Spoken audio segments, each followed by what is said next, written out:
Dans cette vidéo, nous allons nous pencher sur les théories de fans les plus folles de Family Guy. Commençons. Toute la dynamique de la famille Griffin pourrait se dérouler dans l'esprit fracturé de Peter, alors qu'il gère les morts traumatisantes des membres de sa vraie famille. Cette théorie, initialement proposée par un utilisateur de Reddit il y a 13 ans, suggère que les aventures bizarres de Peter et les étranges comportements de sa famille représentent sa tentative psychologique de maintenir ses proches en vie dans son imagination. Selon cette théorie, la tragique réalité commence avec Meg, qui était en fait une adolescente belle et populaire, qui aimait profondément son frère Chris, atteint d'un handicap mental. Chris a subi une privation d'oxygène à la naissance, ce qui l'a laissé intellectuellement déficient tout au long de sa vie. L'amour protecteur de Meg, pour Chris, l'a poussé à l'inclure dans ses activités sociales, malgré ses limites. L'incident fatal s'est produit lorsque Meg a emmené Chris à une fête de lycée. Après avoir beaucoup bu et vu Chris faire une crise de panique, Meg a décidé de le ramener chez lui. Son état d'ébriété a provoqué un accident de voiture qui a tué les deux frères et sœurs sur le coup. Incapable de supporter la perte de ses enfants, Lois s'est suicidée alors qu'elle était enceinte de ce qui aurait été leur troisième enfant, que Peter a nommé à titre posthume Stewie. La dépression nerveuse totale de Peter suite à ces pertes a créé un monde imaginaire élaboré où sa famille reste en vie. Ceci explique les incohérences bizarres et les éléments surnaturels de la série. Il n'existe que dans le psychisme endommagé de Peter, alors qu'il gère son chagrin et sa culpabilité, confiné dans un établissement psychiatrique. La théorie révèle des significations sombres derrière les comportements des personnages. Meg subit des abus constants parce que Peter la blâme inconsciemment d'avoir causé l'accident qui a détruit sa famille. Cependant, les moments occasionnels de gentillesse envers Meg représentent l'amour qui lui reste pour la fille merveilleuse qu'elle était réellement. L'intelligence de génie de Stewie reflète l'incertitude de Peter quant au potentiel de son fils à naître, tandis que les obsessions matricides de Stewie représentent le ressentiment de Peter envers Lois pour avoir emmené leur enfant avec elle par le suicide. L'extrême stupidité de Peter contredit son intelligence réelle. Il se transforme en idiot parce qu'il a l'impression d'avoir échoué en tant que père et mari, incapable de protéger sa famille. Brian représente le côté intellectuel refoulé de Peter. C'est pourquoi leurs conversations ressemblent souvent à des débats internes entre les différentes facettes de sa personnalité. Cleveland, Quagmire et Joe représentent des personnes réelles de la vie de Peter. Cleveland et Quagmire sont d'anciens voisins qui rendent visite à Peter à l'hôpital psychiatrique, amusés par ses délires par amitié. Joe, que Peter n'a jamais réellement rencontré, devient sa vision idéalisée du père et du mari parfait, quelqu'un qui reste dévoué à sa famille malgré un handicap physique, représentant tout ce que Peter croit avoir échoué à être. Le départ de Cleveland de la série reflète sa décision de cesser d'encourager les fantasmes de Peter lorsqu'il a réalisé que ces visites affectaient sa propre santé mentale. Cette interprétation transforme le chaos aléatoire de Family Guy en un portrait déchirant de deuil et de culpabilité non résolue, où chaque aventure bizarre garantit que la famille imaginaire de Peter reste en sécurité et unie. Si vous aimez Stewie, alors vous voudrez peut-être vous boucher les oreilles et faire la la la la la avec la prochaine, car Stewie pourrait être mort. Stewie Griffin parle comme un gentleman victorien, construit des machines à voyager dans le temps et discute tranquillement de matricide au petit déjeuner, mais certains fans pensent qu'il existe une explication plus sombre à son intelligence impossible. Selon cette théorie, Stewie est en fait mort en bas âge, et tout ce que nous voyons est une hallucination de Brian, causée par le chagrin, qui imagine ce que le bébé aurait pu devenir. La théorie suggère que Brian, étant le membre le plus intellectuel de la famille, a projeté sa propre sophistication sur le souvenir du bébé Stewie après une mort précoce tragique. Ceci expliquerait pourquoi Stewie s'exprime avec le même niveau de vocabulaire que Brian et partage sa vision cynique du monde, tandis que le reste de la famille ne remarque à peine son comportement avancé. Dans l'imagination de Brian, Stewie est devenu le brillant compagnon qu'il n'a jamais eu dans la vraie vie. Chitty Chitty Death Bang nous donne le premier indice majeur, lorsque nous voyons le flashback de la naissance de Stewie, mais remarquez à quel point Peter trouve le processus d'accouchement traumatisant. Quand le docteur dit « encore un effort », Lois et Peter assistent à l'accouchement, il est horrifié par ce qu'il voit, criant « oh mon Dieu ». L'épisode présente cela comme Peter étant dégoûté. Mais que se passe-t-il si quelque chose s'est mal passé pendant la livraison? Le fait que Peter dise qu'il n'oubliera jamais le jour de sa naissance prend une tournure sinistre quand on considère que la plupart des parents se souviennent. La preuve la plus accablante provient de l'obsession de Stewie pour la mort tout au long des deux épisodes. Dans son journal, il décrit son séjour dans l'utérus comme une incarcération dans ce goulag utérin, et se souvient s'être précipité vers la liberté, pour être ensuite pris en embuscade par un mystérieux homme en blanc. Ce n'est pas le langage typique d'un bébé, c'est celui de quelqu'un qui gère un traumatisme et la mortalité. Quand il mentionne l'homme en blanc, le docteur, qui essaie de me ramener dans l'utérus, il décrit essentiellement la mort comme un retour au néant. Ce qui rend vraiment cette théorie crédible, c'est la façon dont Brian interagit avec Stewie par rapport aux autres. Alors que Lois change les couches et le traite comme un bébé normal, Brian s'intéresse aux pensées et aux stratagèmes complexes de Stewie. Dans La mort est une garce, lorsque Peter est confronté à sa propre mortalité avec la peur de la grosseur au sein, Stewie devient encore plus obsédé par la mort et la violence. Le moment n'est pas fortuit. Le Stewie imaginaire de Brian devient plus morbide lorsque la mort entre dans le foyer. La surdité sélective de la famille face au langage avancé de Stewie prend soudain tout son sens si la majeure partie de ses dialogues n'existe que dans l'esprit de Brian. Lois répond aux besoins élémentaires du bébé, tandis que Brian a des conversations complètes avec ce nourrisson incroyablement éloquent. La série n'explique jamais pourquoi un bébé peut discuter de physique quantique mais a des difficultés avec l'apprentissage de la propreté, à moins que ce bébé n'existe que dans l'imagination d'un chien intellectuel en deuil. Cette théorie transforme le personnage le plus étrange de Family Guy en son plus tragique, suggérant que toute la relation de Brian avec Stewie n'est qu'un fantasme élaboré pour le compagnon intellectuel qu'il a perdu avant même de l'avoir vraiment rencontré. Cette théorie explore l'idée que Brian est un génie, mais pas un génie ordinaire, plutôt un génie perturbé. Brian est le vrai génie quand Family Guy a révélé que les conversations intelligentes de Brian pourraient n'être que le fruit de son imagination. Brian Griffin se prend pour le plus intelligent de la famille. Mais si ces conversations intelligentes avec bébé Stewie n'étaient en fait que Brian parlant à lui-même? Ici nous considérons l'idée que Stewie est un bébé normal, et Brian imagine que Stewie est intelligent parce que Brian a besoin de quelqu'un d'intelligent à qui parler. Cette théorie a commencé à apparaître sur les forums de fans de Family Guy au début des années 2010, après la diffusion de Brian et Stewie. Les fans ont remarqué que leurs conversations semblaient trop matures, même pour le monde étrange de la série. Certains téléspectateurs ont commencé à se demander si ces conversations étaient réelles ou si elles se déroulaient uniquement dans la tête de Brian. L'idée suggère que Brian se sent coincé dans sa vie de banlieue ennuyeuse avec une famille qui ne le comprend pas, alors son esprit crée un bébé imaginaire intelligent pour lui offrir les conversations profondes qu'il désire. Toutes les discussions sur la science, la philosophie ou la culture n'existent que dans l'imagination de Brian, tandis qu'il regarde un bébé ordinaire faire des bruits de bébé normaux. La famille voit un comportement typique de bébé, mais Brian vit des conversations complexes qui correspondent à ses propres pensées et intérêts. Brian et Stewie en sont la preuve la plus flagrante lorsqu'ils se retrouvent seuls, piégés dans le coffre-fort de la banque. Sans famille autour, leur relation devient très psychologique. Brian admet qu'il garde de l'alcool dans son coffre-fort, ce qui révèle ses problèmes personnels. Pendant ce temps, la manipulation de Stewie semble trop avancée, même pour cette série. Tout l'épisode ressemble plus à une crise existentielle de Brian qu'à une vraie conversation avec un bébé. Le moment le plus important survient lorsque Stewie force Brian à nettoyer sa couche sale, puis lui dit cruellement « Je t'ai fait manger mon caca parce que je voulais voir si j'en étais capable ». Ce n'est pas ainsi que pensent les bébés. Cela ressemble au genre d'autopunition sévère que Brian pourrait s'infliger. Toute cette expérience embarrassante ressemble au subconscient de Brian le punissant pour ses échecs et sa fausse sophistication. Quand Stewie dit « Je me sers de toi mec » et qu'il le qualifie de moins pire, ses propos ressemblent exactement aux pensées négatives de Brian sur lui-même. La scène de partage d'alcool devient encore plus dérangeante avec cette interprétation. Brian donne de l'alcool à ce qu'il croit être un ami consentant, mais en réalité, il pourrait mettre en danger un vrai nourrisson. Son commentaire « C'est la fois où je me suis senti le plus proche de toi » révèle le besoin désespéré de Brian d'une connexion réelle, même si son propre esprit l'a fabriquée. L'incident du perçage d'oreille montre Brian blessant réellement Stewie alors qu'il croit qu'il tisse des liens d'amitié. Le plus révélateur est la façon dont leurs conversations correspondent parfaitement à la personnalité et aux intérêts de Brian. Stewie discute de mode coûteuse, fait des références culturelles et utilise exactement le même vocabulaire prétentieux que Brian. Quand Stewie mentionne rendre un pull Tom Brown et parler de The Bounty Hunter, cela ressemble aux propres intérêts culturels de Brian projetés sur un bébé. Même les aveux de Stewie concernant son vote pour McCain correspondent parfaitement aux opinions politiques complexes de Brian. La révélation de la caméra de sécurité à la fin de l'épisode suggère que le monde extérieur ne verrait que Brian seul avec un bébé normal, faisant d'étranges gestes et parlant tout seul. Cette théorie transforme ce qui ressemble à une amitié étrange en un tableau de solitude intellectuelle si profonde que Brian crée une personnalité entièrement fausse pour éviter d'affronter sa propre vie moyenne dans l'isolement. Cette prochaine théorie est incroyable, même pour moi. Les Griffin pourraient-ils réellement être en enfer? La famille Griffin est confrontée à un chaos constant, de multiples décès et des retours impossibles tout au long de la série. Cela amène certains fans à croire qu'ils sont en fait morts et piégés en enfer. Cette théorie suggère que leur cycle sans fin de violence, d'embarras et d'expériences étranges représente un châtiment éternel, plutôt qu'une vie de banlieue normale. Cette théorie a vu le jour dans les communautés en ligne de Family Guy vers 2005-2006. Il s'est renforcé après des épisodes mettant en scène la mort comme personnage régulier. Les fans ont remarqué que la souffrance de la famille n'entraîne jamais de résultats durables ou de véritable croissance. Cela correspond à l'idée classique de l'enfer comme une torture répétitive et insensée. La théorie est devenue populaire sur Reddit et les forums de fans, où les téléspectateurs ont souligné que la mort apparaît anormalement souvent dans leur vie. Les preuves deviennent évidentes quand on observe la façon dont la mort parle à la famille Griffin par rapport aux autres personnages. Dans Death Lives, Peter a une expérience de mort imminente, où la mort révèle des détails intimes sur sa relation avec Lois. La mort montre à Peter des souvenirs de leur romance, mais ces flashbacks ressemblent plus à une torture mentale qu'à une aide précieuse.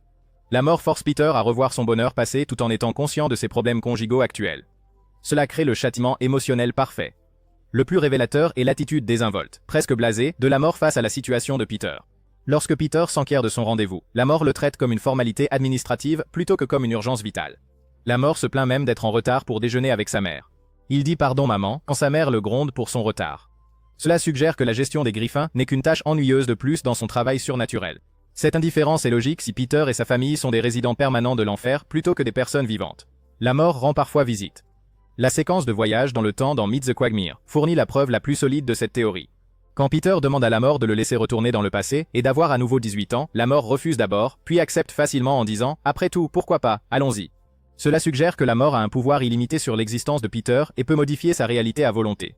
Le fait que Peter puisse changer son passé mais se retrouve toujours dans la même situation misérable montre qu'il est piégé dans un cycle prédéterminé. Lors de son retour en 1984, Peter rencontre Molly Ringwald et vit la jeunesse débridée qu'il n'a jamais eue. Mais lorsque la mort annonce la fin de son temps et force Peter à reprendre sa vie normale, cela reflète les pauses temporaires que l'enfer pourrait offrir avant de renvoyer les âmes à leur châtiment éternel. Le bref bonheur de Peter ne fait que rendre son retour à la misère suburbaine plus douloureux, ce qui sert parfaitement les desseins de l'enfer. Le plus accablant est la façon dont la mort considère ses interventions surnaturelles, comme tout à fait normales. Il porte Peter à travers les voyages dans le temps, les expériences de mort imminente et les changements de réalité sans surprise ni effort. La mort aide même Peter à draguer des femmes et à assister à des rendez-vous surnaturels. Cela suggère que gérer l'existence de Peter est son travail à plein temps plutôt qu'une intervention divine occasionnelle. La théorie explique pourquoi la famille Griffin ne tire jamais de leçons de ses expériences et n'évolue pas en tant que personne. Dans la mythologie infernale traditionnelle, le châtiment se poursuit éternellement, sans rédemption ni progrès. Peter répète les mêmes erreurs, Lois ne le quitte jamais définitivement et leurs enfants restent figés dans leur rôle dysfonctionnel. Leur souffrance ne sert à rien d'autre qu'à la souffrance elle-même. Cela correspond parfaitement aux descriptions théologiques de l'enfer comme une punition sans espoir d'amélioration. Si vous appréciez cette série jusqu'à présent, n'oubliez pas de vous abonner. La prochaine théorie ne vous surprendra pas du tout. Peter Griffin fait preuve d'une stupidité si extrême tout au long de la série que de nombreux fans pensent qu'il souffre de graves lésions cérébrales plutôt que d'une faible intelligence naturelle. Son mode de vie dangereux, ses traumatismes crâniens répétés et son incapacité totale à apprendre de ses erreurs, tout cela indique des lésions neurologiques permanentes qui expliquent son comportement de plus en plus étrange. Cette théorie est née au sein des communautés de fans de Family Guy entre 2006 et 2007, notamment après la diffusion de Patarded, où Peter passe un test de QI. La théorie a gagné du terrain sur les forums lorsque les fans ont remarqué que la stupidité de Peter semblait s'aggraver avec le temps, suggérant des lésions cérébrales progressives plutôt qu'une faible intelligence constante. Les professionnels de la santé et les étudiants en psychologie ont souligné, lors de discussions en ligne, que les symptômes de Peter correspondaient à ceux des patients souffrant de lésions cérébrales traumatiques. La preuve devient claire et évidente lorsque Peter passe un test d'intelligence officiel et découvre qu'il est déficient mental. Cependant, l'épisode présente cela comme une découverte récente plutôt que comme une condition de longue date. Quand Peter dit à son amie Sally du lycée qu'elle devrait peut-être se faire dépister, cela suggère qu'il pense que sa maladie s'est développée après leur relation. Cela indique des lésions cérébrales acquises plutôt qu'une déficience développementale. Le comportement de Peter tout au long de l'épisode est le plus révélateur. Après avoir pris connaissance des résultats de ses analyses, il dit « Mon monde entier est endommagé ». La théorie explique les choix de vie dangereux de Peter qui causeraient des traumatismes crâniens répétés dans The Tan Aquatic with Steve Zissou. Peter fait preuve d'une insouciance dangereuse sur le terrain de golf, exposant le bébé Stewie à une chaleur extrême, tout en prenant de mauvaises décisions. Son ami Joe le met en garde contre le fait d'amener un bébé sur le terrain de golf, mais Peter est incapable de comprendre cette simple précaution de sécurité. Ce schéma de choix dangereux mènerait naturellement à des accidents et des traumatismes crâniens au fil du temps. L'incapacité de Peter à apprendre de l'expérience est une preuve solide de lésions cérébrales. Les personnes normales avec une faible intelligence peuvent toujours apprendre des leçons de base, mais Peter répète les mêmes erreurs sans cesse, sans aucune amélioration. Lorsqu'il percute d'autres golfeurs ou provoque des accidents, il ne montre aucune compréhension des conséquences. Les patients atteints de lésions cérébrales perdent souvent la capacité de relier les actions aux résultats, ce qui correspond parfaitement aux schémas comportementaux de Peter. La scène du restaurant dans Petarded montre des symptômes classiques de déficience cognitive. Peter ne comprend pas qu'une soupe doit être mangée avec précaution, et lorsqu'il tombe dans le bol, il panique et ne trouve pas de solution pour s'en sortir. Son commentaire, ces brassards n'ont servi à rien, témoigne du type de pensée littérale et du raisonnement déficient que provoque une lésion cérébrale. Les gens normaux comprendraient que les brassards sont pour nager, pas pour manger de la soupe.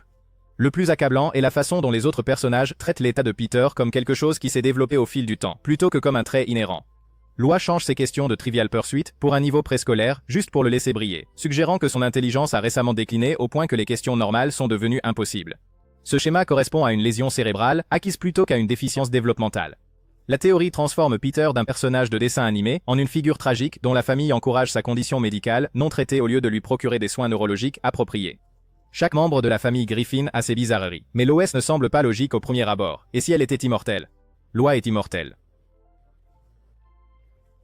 Quand Family Guy a suggéré que Lois était peut-être immortelle, Lois Griffin a survécu à des coups de feu, des explosions, des noyades et d'innombrables situations violentes tout au long de la série, avec des séquelles minimes. Cette théorie suggère que Lois possède une forme d'immortalité ou une résilience surnaturelle qui lui permet de déjouer la mort à plusieurs reprises, la rendant plus qu'humaine.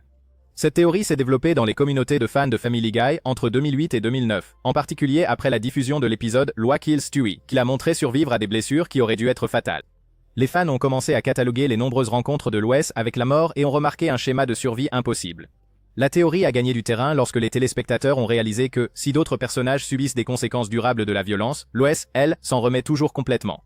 Jeu de guerre montre les débuts de Peter en tant que joueur de football professionnel et les dangers constants auxquels sa famille est confrontée. Au cours de l'épisode, Lois est confrontée à de multiples situations violentes, mais en sort indemne à chaque fois. Lorsque les joueurs des Patriots poursuivent la famille à travers Londres, Lois survit à des accidents et des affrontements physiques qui blesseraient gravement des personnes normales. Sa capacité à continuer de courir et de se battre suggère une durabilité améliorée au-delà des limites humaines. La scène de douche où Tom Brady voit accidentellement la famille dans leur salle de bain montre Lois gérant cette situation délicate avec un calme inhabituel. Elle agit presque comme si elle avait déjà vécu de nombreux événements étranges similaires. Son manque de surprise face à des circonstances bizarres suggère qu'elle a pu vivre d'innombrables situations inhabituelles sur une période bien plus longue que ne le laisse entendre son âge apparent. Lois tue Stewie constitue la preuve la plus solide d'immortalité. Lois survit à un tir à bout portant de Stewie sur le pont du bateau de croisière, ce qui aurait dû être fatal. Elle explique qu'elle a été sauvée par un triton qui a soigné mes blessures et m'a mise en sécurité, mais cette explication semble conçue pour dissimuler ses capacités de guérison surnaturelle. Le fait qu'elle se remette d'une blessure par balle à bout portant alors qu'elle est perdue en mer dépasse l'entendement, même pour les standards de Family Guy. Son histoire de développer une amnésie et de travailler dans un camp pour personnes obèses soulève plus de questions. Lois affirme avoir passé des mois en Caroline du Nord sans aucun souvenir, pourtant elle est exactement la même à son retour et ne montre aucun signe de traumatisme. Même dans un monde de dessins animés où les chiens parlent, un rétablissement complet d'une amnésie grave, sans séquelles, semble suspect. La rencontre avec le suprémaciste blanc révèle un autre détail curieux. Quand Lois dit que ce sont des remarques comme celle-là qui ont déclenché l'Holocauste et que je sais qu'aucun de nous ne veut que cela se reproduise, elle parle avec une autorité inhabituelle.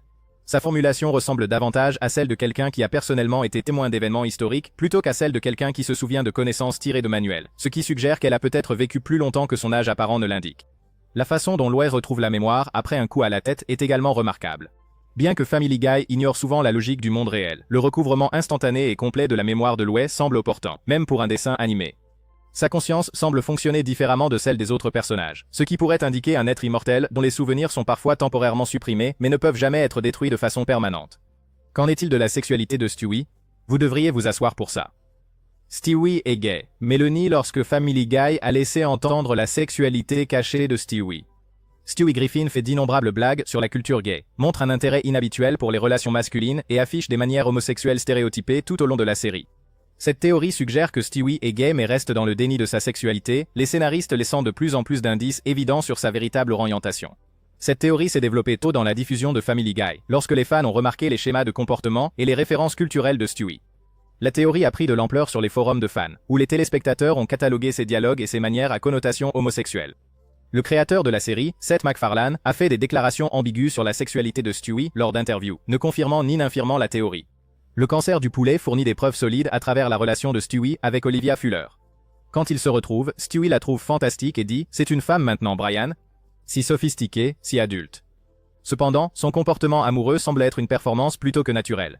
Lorsque Brian lui dit que les femmes réagissent bien quand on les traite mal, Stewie adopte cette approche mécaniquement, comme s'il y suivait un script au lieu d'exprimer de véritables sentiments amoureux. Ses insultes envers Olivia fonctionnent parce qu'il imite un comportement plutôt qu'il ne ressent une véritable attirance. Quand il la compare à Ray Liotta et dit que sa peau a la texture d'une courge d'automne décorative, cela fonctionne, mais semble calculé plutôt que passionné. Le plus révélateur est la fin de l'épisode. Après avoir surpris Olivia avec Victor, Stewie se met rapidement à se plaindre des femmes, disant « Pourquoi ne peux-tu pas simplement traîner avec des hommes ? Vous savez, vivez simplement avec quelqu'un de votre propre sexe. » Quand Brian répond, ils le font. C'est ce qu'on appelle être gay. Stewie dit immédiatement « Oh, c'est ça être gay ? Oh oui, je pourrais tout à fait me laisser tenter. » Cela suggère une reconnaissance plutôt qu'une découverte. Faites entrer Stewie. Veuillez montrer les connaissances culturelles sophistiquées de Stewie pendant la thérapie. Ses opinions détaillées sur les Real Housewives de New York et sa haine spécifique pour Bethany Frankel correspondent davantage aux intérêts stéréotypés des hommes gays qu'aux préférences typiques des nourrissons. Il dit qu'elle ressemble à une poupée en bois qu'on trouverait dans un magasin de jouets d'Europe de l'Est, montrant la conscience sociale aiguë souvent associée aux personnages codés gays. Le cadre thérapeutique permet à Stewie de s'exprimer librement, révélant des traits de personnalité qui correspondent constamment aux marqueurs culturels homosexuels. Sa nature analytique et sa sophistication verbale pendant la séance semblent plus authentiques que ses relations hétérosexuelles forcées. La théorie explique pourquoi les relations amoureuses de Stewie avec des personnages féminins sont toujours gênantes ou se terminent mal, tandis que ses liens émotionnels les plus étroits restent avec Brian et d'autres personnages masculins. En parlant de relations, nous savons que Kagmir est un pervers total et un délinquant sexuel, mais pourrait-il être un tueur en série ? Lorsque Family Guy a laissé entendre que les crimes de Glenn allaient au-delà du harcèlement, Glenn Quagmire affiche un comportement de prédateur, garde des secrets suspects et fait preuve d'un manque total d'empathie tout au long de la série. Cette théorie examine la possibilité que son activité criminelle s'étende bien au-delà de l'inconduite sexuelle jusqu'au meurtre, faisant de lui un tueur en série fonctionnel, se cachant à la vue de tous. Cette théorie a émergé au sein des communautés de fans de Family Guy entre 2011 et 2012, lorsque les épisodes ont révélé des détails plus troublants sur la psychologie et les schémas de comportement de Quagmire. Les fans ont commencé à associer son attitude désinvolte face à la violence à son mode de vie secret et à son détachement moral. La mère de Quagmire révèle la psychologie profondément perturbée de Quagmire lors de son audience au tribunal. En témoignant sur son enfance, il décrit avoir appris son alphabet à travers les noms de tous les hommes avec qui sa mère a couché, chantant une chanson de l'alphabet tordu qui nomme des dizaines de partenaires sexuels. Plutôt que de montrer un traumatisme ou de chercher une thérapie, Quagmire utilise ce passé pour justifier son comportement criminel, disant au juge que ses instincts charnels mal avisés sont le résultat d'avoir été élevé par un déviant sexuel. Le moment le plus glaçant survient lorsque l'officier Swanson témoigne des aveux de Quagmire. Sous serment, Joe explique à contre-cœur que Quagmire a décrit avoir donné à sa victime un Frosty Jim, ce qui consiste à uriner dans un préservatif, le congeler et l'utiliser comme un accessoire sexuel. Quagmire ne montre aucune gêne face à ce témoignage, suggérant qu'il considère de tels actes extrêmes comme un comportement normal. Lorsque sa mère Crystal arrive au tribunal avec 3 pistolets que les détecteurs de métaux n'ont pas repérés, Quagmire ne montre aucune surprise face à ses talents de contrebandière d'armes. Son acceptation désinvolte de la violence et des activités illégales suggère une familiarité avec la planification et l'exécution criminelle. Plus tard, lorsque Crystal avoue avoir manipulé sexuellement le juge à 2 reprises pour assurer la liberté de Quagmire, il accepte immédiatement cette corruption sans objection morale. La scène du réfectoire dans The Giggity Wife montre à quel point Quagmire est à l'aise avec l'usurpation d'identité et l'infiltration. Il utilise facilement des identifiants volés pour accéder à des zones restreintes, démontrant des compétences qui seraient très utiles à un tueur en série. Sa capacité à se fondre dans différents environnements, tout en conservant sa nature prédatrice, reflète les schémas comportementaux classiques des tueurs en série. Le plus révélateur est le détachement émotionnel de Quagmire face à la prison. Au lieu de la peur ou du remords, il s'inquiète de problèmes pratiques comme sa montre ancienne et les soins de son chat. Ce calcul froid correspond au profil psychologique de quelqu'un qui s'est déjà préparé mentalement à l'emprisonnement, suggérant de précédents crimes graves qui ont d'une manière ou d'une autre échappé aux poursuites. N'oubliez pas de vous abonner si vous appréciez cette série. Mais vous êtes-vous déjà demandé à quoi riment ces combats de coqs? La théorie suivante tente de donner un sens à tout cela. Les combats épiques entre Peter Griffin et Ernie le poulet géant s'étendent sur plusieurs épisodes, avec une violence et une destruction croissante. Et si ces batailles n'étaient pas de la comédie aléatoire, mais représentaient la lutte psychologique continue de Peter face aux responsabilités d'adulte et son incapacité à échapper aux conséquences de ses actes? Cette théorie a émergé au sein des communautés de fans de Family Guy vers 2005-2006, lorsque les téléspectateurs ont remarqué que les combats de poulets suivaient un schéma spécifique qui reflétait les problèmes de Peter dans sa vie. La théorie a gagné du terrain lorsque les fans ont observé que les combats commencent toujours par des déclencheurs anodins mais dégénèrent en destruction à l'échelle de la ville, un peu comme les petites erreurs de Peter qui se transforment en crise familiale majeure. Daboom introduit le poulet pendant l'apocalypse de l'an 2000, lorsque Peter le rencontre dans une station-service. Le poulet donne à Peter un coupon périmé, ce qui déclenche leur première dispute majeure. Ce déclencheur apparemment anodin révèle une signification plus profonde. Le coupon expiré représente la déception constante de Peter lorsque la réalité ne répond pas à ses attentes. Quand Peter hurle fils de pie et attaque violemment, il s'en prend en réalité à sa propre frustration face à un monde qui ne satisfait pas ses exigences enfantines. Au cours de leur bataille apocalyptique, Peter et le poulet détruisent la majeure partie de Quahog, tandis que la famille Griffin lutte pour survivre dans leur bunker souterrain. Cette destruction est parallèle à la façon dont l'immaturité de Peter ruine régulièrement la stabilité de sa famille. Le poulet devient la manifestation physique de toutes les responsabilités d'adulte que Peter essaie d'éviter, les factures, les conséquences. Planifier à l'avance, accepter la déception. L'ambition aveugle montre le souvenir qu'a Peter de leur rencontre à la station-service, mais le poulet semble maintenant plus menaçant et délibéré. Lorsque Peter se souvient que ce gentil poulet à l'extérieur lui a donné ce coupon, suivi du refus de l'employé du magasin, le poulet passe de serviable à hostile dans l'esprit de Peter. Ce changement montre comment Peter recadre ses échecs en persécution externe, plutôt que d'accepter sa responsabilité personnelle. Le combat lui-même devient de plus en plus surréaliste et violent. Les deux combattants survivants à des blessures impossibles tout en poursuivant leur bataille à travers plusieurs lieux. Peter jette le poulet à travers les murs des bâtiments. Il traverse des véhicules en mouvement, et tous deux subissent un traumatisme massif sans s'arrêter. Cette résilience surnaturelle suggère que le combat se déroule davantage dans le paysage psychologique de Peter que dans la réalité physique. Le plus révélateur est la façon dont ces combats interrompent la vie normale de Peter à des moments cruciaux. Le poulet apparaît toujours lorsque Peter est confronté à des défis d'adulte. Monio, la crise de l'an 2000, le recouvrement de sa vue, les obligations familiales. Les combats forcent Peter à abandonner toute action responsable qu'il était censé entreprendre, lui donnant une excuse pour éviter de grandir tout en se sentant héroïque de combattre une menace. La nature sans fin de leur conflit soutient la théorie de la métaphore. Contrairement à la violence typique des dessins animés qui se réinitialisent à chaque épisode, le poulet se souvient de ses précédentes rencontres et nourrit de véritables rancunes. Cet antagoniste persistant représente la façon dont les responsabilités évitées de Peter s'accumulent au fil du temps, devenant plus grandes et plus destructrices à chaque rencontre jusqu'à menacer tout ce à quoi il tient. Brian n'est pas un chien normal, ce n'est pas une surprise, mais est-il amoureux de Lois?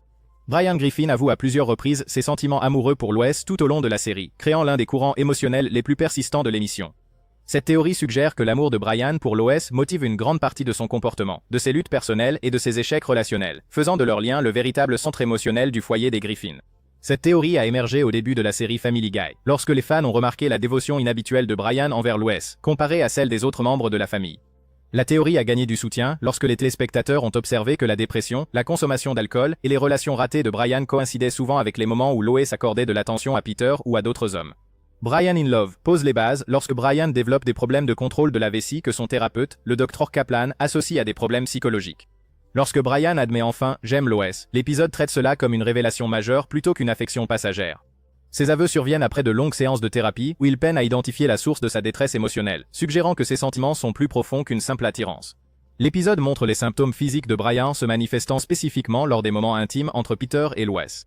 Quand Peter joue à leur jeu de chambre où il vaporise de l'eau en disant « prends ça, je te crache de l'eau », Brian a immédiatement un accident. Ce lien direct entre le fait d'être témoin de leur intimité et sa perte de contrôle révèle à quel point leur relation affecte profondément son état psychologique. Le plus révélateur est la conversation de Brian avec le Dr Kaplan, où il insiste « j'aime Lois, mais je ne suis pas amoureux d'elle », avant de se contredire immédiatement. Quand le thérapeute demande « qui essayes-tu de convaincre, Brian, moi ou toi ?»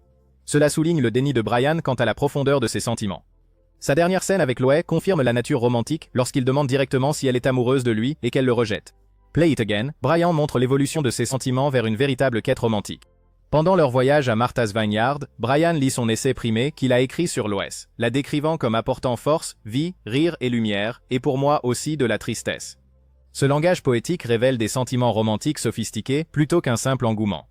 Le cadre des vacances permet à Brian d'agir selon ses sentiments lorsque Peter abandonne à plusieurs reprises Lois pour boire et socialiser. Brian endosse le rôle de compagnon attentif, partageant des dîners intimes et des conversations profondes. Quand il dit à Lois « tu comptes beaucoup pour moi » et décrit comment son absence le rend fou, cela ressemble plus à des aveux d'amour sincère qu'à de l'amitié. Leur moment physique se produit naturellement pendant cette intimité émotionnelle. L'approche de Brian n'est ni soudaine ni prédatrice, mais émerge d'une conversation profonde et d'une honnêteté alimentée au champagne. Quand Lois admet que ce n'est pas comme si elle n'y avait pas pensé, et décrit leur relation hypothétique comme faire l'amour avec une peluche, elle révèle une curiosité romantique réciproque. La théorie explique l'insatisfaction perpétuelle de Brian dans ses autres relations et sa tendance à l'autodestruction lorsque Lois est heureuse avec Peter. Quoi qu'il en soit, nous savons que la famille n'est qu'un dessin animé, mais sont-ils dans une simulation au sein de l'univers du dessin animé? La théorie suivante examine cette idée. La famille Griffin est confrontée à une physique impossible, à des aventures interdimensionnelles et à des gags coupés qui défient la réalité, suggérant qu'ils existent dans une simulation informatique plutôt que dans la réalité normale. Cette théorie suggère que leur monde fonctionne selon des règles programmées qui expliquent les incohérences bizarres et les éléments surnaturels de la série. Cette théorie a émergé dans les communautés de Family Guy entre 2009 et 2010, lorsque les fans ont remarqué la dépendance croissante de la série aux éléments de science-fiction et à la manipulation de la réalité. La théorie a gagné en crédibilité lorsque les téléspectateurs ont remarqué que les aventures de la famille impliquaient souvent des technologies qui ne devraient pas exister dans leur environnement suburbain soi-disant normal. Road to the Multiverse offre la preuve la plus solide, lorsque Stewie révèle nonchalamment qu'il a construit un appareil fonctionnel pour voyager dans le multivers. Il explique à Brian qu'il existe une infinité d'univers coexistant avec le nôtre sur des plans dimensionnels parallèles, et il démontre cette technologie comme s'il s'agissait d'un simple gadget. Qu'un bébé puisse créer un voyage interdimensionnel suggère que sa réalité obéit à des lois physiques différentes de celles du monde réel. Au cours de leur voyage, Stewie et Brian rencontrent des univers avec des niveaux de détail et de complexité variables. L'univers pixelisé et en basse résolution où tout le monde parle en phrases simples comme « Louais, où est mon dîner ?» ressemble au premier graphique informatique. Quand Stewie le décrit comme bizarre et cubique, cela suggère qu'il voit la structure de programmation sous-jacente de leur simulation. Le plus révélateur est leur visite de l'univers de Robot Chicken, où ils existent pendant exactement 30 secondes. Quand Brian demande « ça fait quoi d'être sur une grande chaîne pendant 30 secondes ?» Cela brise le quatrième mur d'une manière qui suggère une conscience de leur nature artificielle. La brève apparition ressemble plus à un caméo programmé qu'à un véritable voyage dimensionnel. Le courrier des téléspectateurs à jaune montre la réalité de la famille manipulée par des forces extérieures lorsque le génie accorde 3 vœux à Peter. Le souhait de Peter d'avoir une musique d'ambiance qui le suit partout crée une superposition audio persistante qu'il ne peut pas désactiver. Cela suggère que leur environnement possède des paramètres programmables qui peuvent être ajustés de l'extérieur. Contrôleur. Quand Peter souhaite se débarrasser de ses os et devient une masse informe, son corps défie la biologie de base tout en maintenant sa conscience. Loi traite cette transformation impossible comme un simple inconvénient, nécessitant 12 bains par jour plutôt qu'une attention médicale immédiate. Leur acceptation décontractée des changements qui brisent la réalité indique qu'ils sont habitués à vivre selon des règles de programmation flexibles. Les gags en couple tout au long des 2 épisodes fonctionnent comme une récupération de données à partir d'une vaste banque de mémoire. Lorsque Peter fait référence à des scénarios obscurs ou à des événements historiques, ceux-ci apparaissent instantanément avec des détails parfaits, suggérant l'accès à une base de données programmée plutôt qu'à des souvenirs réels. Les transitions fluides entre la réalité et les flashbacks indiquent que leur conscience peut être temporairement redirigée vers différents modules de simulation. La théorie explique pourquoi la famille Griffin ne vieillit jamais, subit rarement des conséquences durables et peut survivre à des situations impossibles. Ils sont protégés par des paramètres de simulation conçus pour maintenir la continuité de l'histoire. Certains fans pensent que Joe pourrait simuler sa paralysie. La théorie suivante explore la raison derrière cette idée.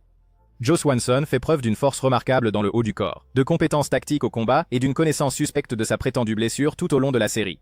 Cette théorie marginale suggère que Joe n'a jamais réellement perdu sa capacité à marcher, mais maintient sa mascarade de paralysie pour gagner de la sympathie, éviter les dangereuses tâches policières et manipuler son entourage. Cette théorie a émergé dans les communautés de Family Guy vers 2008-2009, lorsque les fans ont remarqué des incohérences entre les capacités physiques de Joe et son histoire sur la façon dont il est devenu paralysé. Alors que la plupart des téléspectateurs acceptent son handicap comme étant authentique, certains fans ont commencé à se demander si sa paralysie ne servait pas de couverture commode à des motivations plus sombres. Croyez-le ou non, la marche sur l'air de Joe révèle des incohérences majeures lorsque Joe subit une chirurgie expérimentale de transplantation de jambes. Sa maîtrise immédiate d'activités physiques complexes comme le VTT et la danse synchronisée suggère quelqu'un qui n'a jamais vraiment perdu sa mémoire musculaire ou ses voies neuronales. Quand Joe dit à ses nouveaux amis sportifs « J'ai réalisé ces derniers jours que la seule raison pour laquelle je traînais avec vous, c'est que j'étais étropié et que vous étiez paresseux ». Cet aveu suggère une manipulation calculée plutôt qu'une amitié sincère. Le plus suspect est la transformation complète de la personnalité de Joe une fois qu'il peut marcher. Il abandonne Bonnie sans remords, lui disant « Je t'ai dépassé et j'ai besoin de prendre mon envol ». Ce froid rejet suggère quelqu'un qui a utilisé son handicap comme levier émotionnel plutôt que de réellement souffrir de limitation.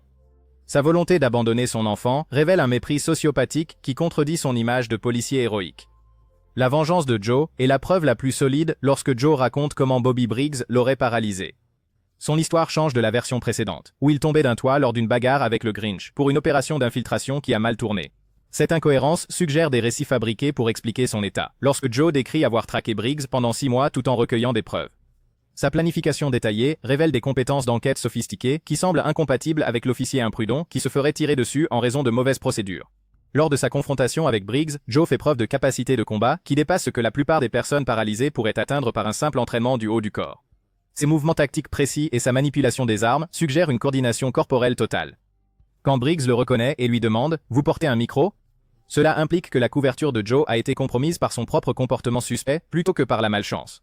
L'intrigue de vengeance révèle la capacité de Joe à élaborer des tromperies complexes et une planification à long terme. Sa capacité à retrouver Briggs et à orchestrer leur confrontation finale démontre des compétences d'enquête difficiles à maintenir en étant réellement handicapé. Le fait qu'il ait caché sa vendetta à ses amis les plus proches pendant des années témoigne d'une aisance avec la tromperie prolongée. Le plus révélateur est la façon dont Joe manipule les émotions des autres autour de son handicap. Il utilise fréquemment son fauteuil roulant pour susciter la sympathie, éviter ses responsabilités ou détourner les critiques. Lorsque d'autres personnages remettent en question ses actions, il peut toujours invoquer sa paralysie pour clore les discussions et conserver son statut de victime. Si vous appréciez cette série, n'oubliez pas de vous abonner à la chaîne. Meg Griffin subit des abus émotionnels constants de la part de sa famille tout au long de la série, ce qui a conduit certains fans à émettre l'hypothèse qu'elle finirait par craquer et se vengerait mortellement de ceux qui l'ont tourmentée. Ces brèves transformations en une personne violente suggèrent qu'elle possède la capacité d'une violence extrême lorsqu'elle est poussée au-delà de ses limites. Cette théorie a émergé dans les communautés de Family Guy vers 2010-2011, lorsque les épisodes ont commencé à montrer plus explicitement le potentiel plus sombre de Meg. Alors que la plupart des fans la considèrent comme une victime inoffensive, certains observateurs ont noté que son profil psychologique correspond à celui d'individus qui commettent des crimes d'anéantissement familial après des années de ressentiment accumulé. Meg au téléphone montre la capacité de Meg à la violence lorsqu'elle revient de prison complètement transformée. Après avoir fendu le crâne de 3 enfants à l'école et menacé sa famille avec des phrases comme « Vous êtes tous mes chiennes maintenant », Meg montre à quelle vitesse elle peut passer de victime à agresseur. Quand elle force Peter à se frapper le visage à plusieurs reprises, cela révèle sa compréhension de la manipulation psychologique et des dynamiques de pouvoir. Sa tentative de vol à main armée montre une escalade vers des crimes graves sans hésitation. Quand Brian essaie de la raisonner, Meg répond « Je me fiche de Luke, je n'ai pas besoin de lui, je n'ai besoin de personne ». Ce détachement émotionnel complet suggère quelqu'un qui a totalement renoncé aux relations humaines. Sa volonté de braquer une arme sur un vendeur témoigne d'une familiarité avec la violence potentiellement mortelle. Le plus effrayant est la déclaration de Meg. « Qu'est-ce que ça peut me faire de retourner en prison ? De toute façon, personne ne se soucie de moi. » Cette attitude fataliste précède souvent des événements de violence de masse, où les auteurs décident qu'ils n'ont plus rien à perdre. Seul l'article de Brian, vantant ses qualités, l'attire du gouffre, mais cette intervention pourrait ne pas toujours être disponible. Ces Horse Shell Party révèlent des dommages psychologiques encore plus profonds pendant l'effondrement familial provoqué par la drogue. Bien que la transcription montre la famille adoptant un comportement inapproprié pendant l'ouragan, les moments de lucidité de Meg prennent plus de sens lorsqu'on les examine à travers le prisme de cette théorie. L'épisode montre à quel point la dynamique familiale des Griffin pourrait facilement dégénérer en véritable violence lorsque leurs inhibitions habituelles sont levées. Le schéma montre Meg atteignant à plusieurs reprises des points de rupture où elle devient brièvement l'agresseur avant que des forces extérieures ou la culpabilité ne la ramènent en arrière. Cependant, chaque incident semble la pousser davantage vers un changement psychologique permanent. Son expérience en prison lui a appris que la violence peut être un outil efficace pour gagner le respect et le contrôle. L'article de Brian, la décrivant comme bien plus douce et gentille, souligne ironiquement l'ampleur des abus que Meg encaisse avant de riposter. La théorie suggère que sa gentillesse a des limites, et une fois celle-ci franchie de manière permanente, sa réaction pourrait être catastrophique pour toute la famille. Cette prochaine théorie va vous faire vous gratter la tête, puis dire « Chris Griffin apparaît constamment comme le membre le plus ignorant de la famille. » Pourtant, il fait parfois preuve d'une perspicacité et d'une intelligence remarquable, ce qui suggère que son apparence maladroite pourrait être une façade délibérée. Et si Chris était secrètement brillant mais choisissait de cacher son intelligence pour éviter les attentes et les responsabilités? Cette théorie est apparue dans les communautés de Family Guy vers 2008-2009, lorsque les fans ont remarqué les capacités intellectuelles incohérentes de Chris d'un épisode à l'autre. Alors que la plupart des téléspectateurs considèrent sa stupidité comme authentique, certains observateurs ont commencé à répertorier les moments où Chris fait preuve d'une compréhension sophistiquée qui contredit son personnage établi. Long John Peter révèle la capacité de Chris à naviguer dans des situations sociales complexes lorsqu'il parvient à séduire Anna, l'assistante vétérinaire. Malgré son aveu gêné de s'emballer comme un enfant devant une pub de jouets, Chris fait preuve d'une réelle intelligence émotionnelle lorsqu'il parle de ses sentiments.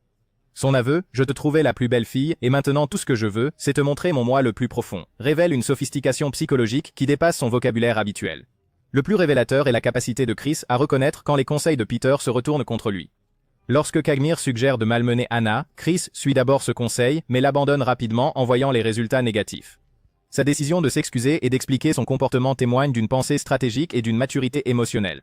Quand il dit à Anna « J'étais vraiment nerveux parce que je n'ai jamais eu de petite amie auparavant », cette vulnérabilité honnête démontre une authenticité calculée plutôt qu'une perspicacité accidentelle. Les stéroïdes fournissent des preuves plus solides lorsque Chris est victime d'intimidation à l'école. Sa réaction aux insultes élaborées de Connie D'Amico fait preuve d'une résilience émotionnelle surprenante.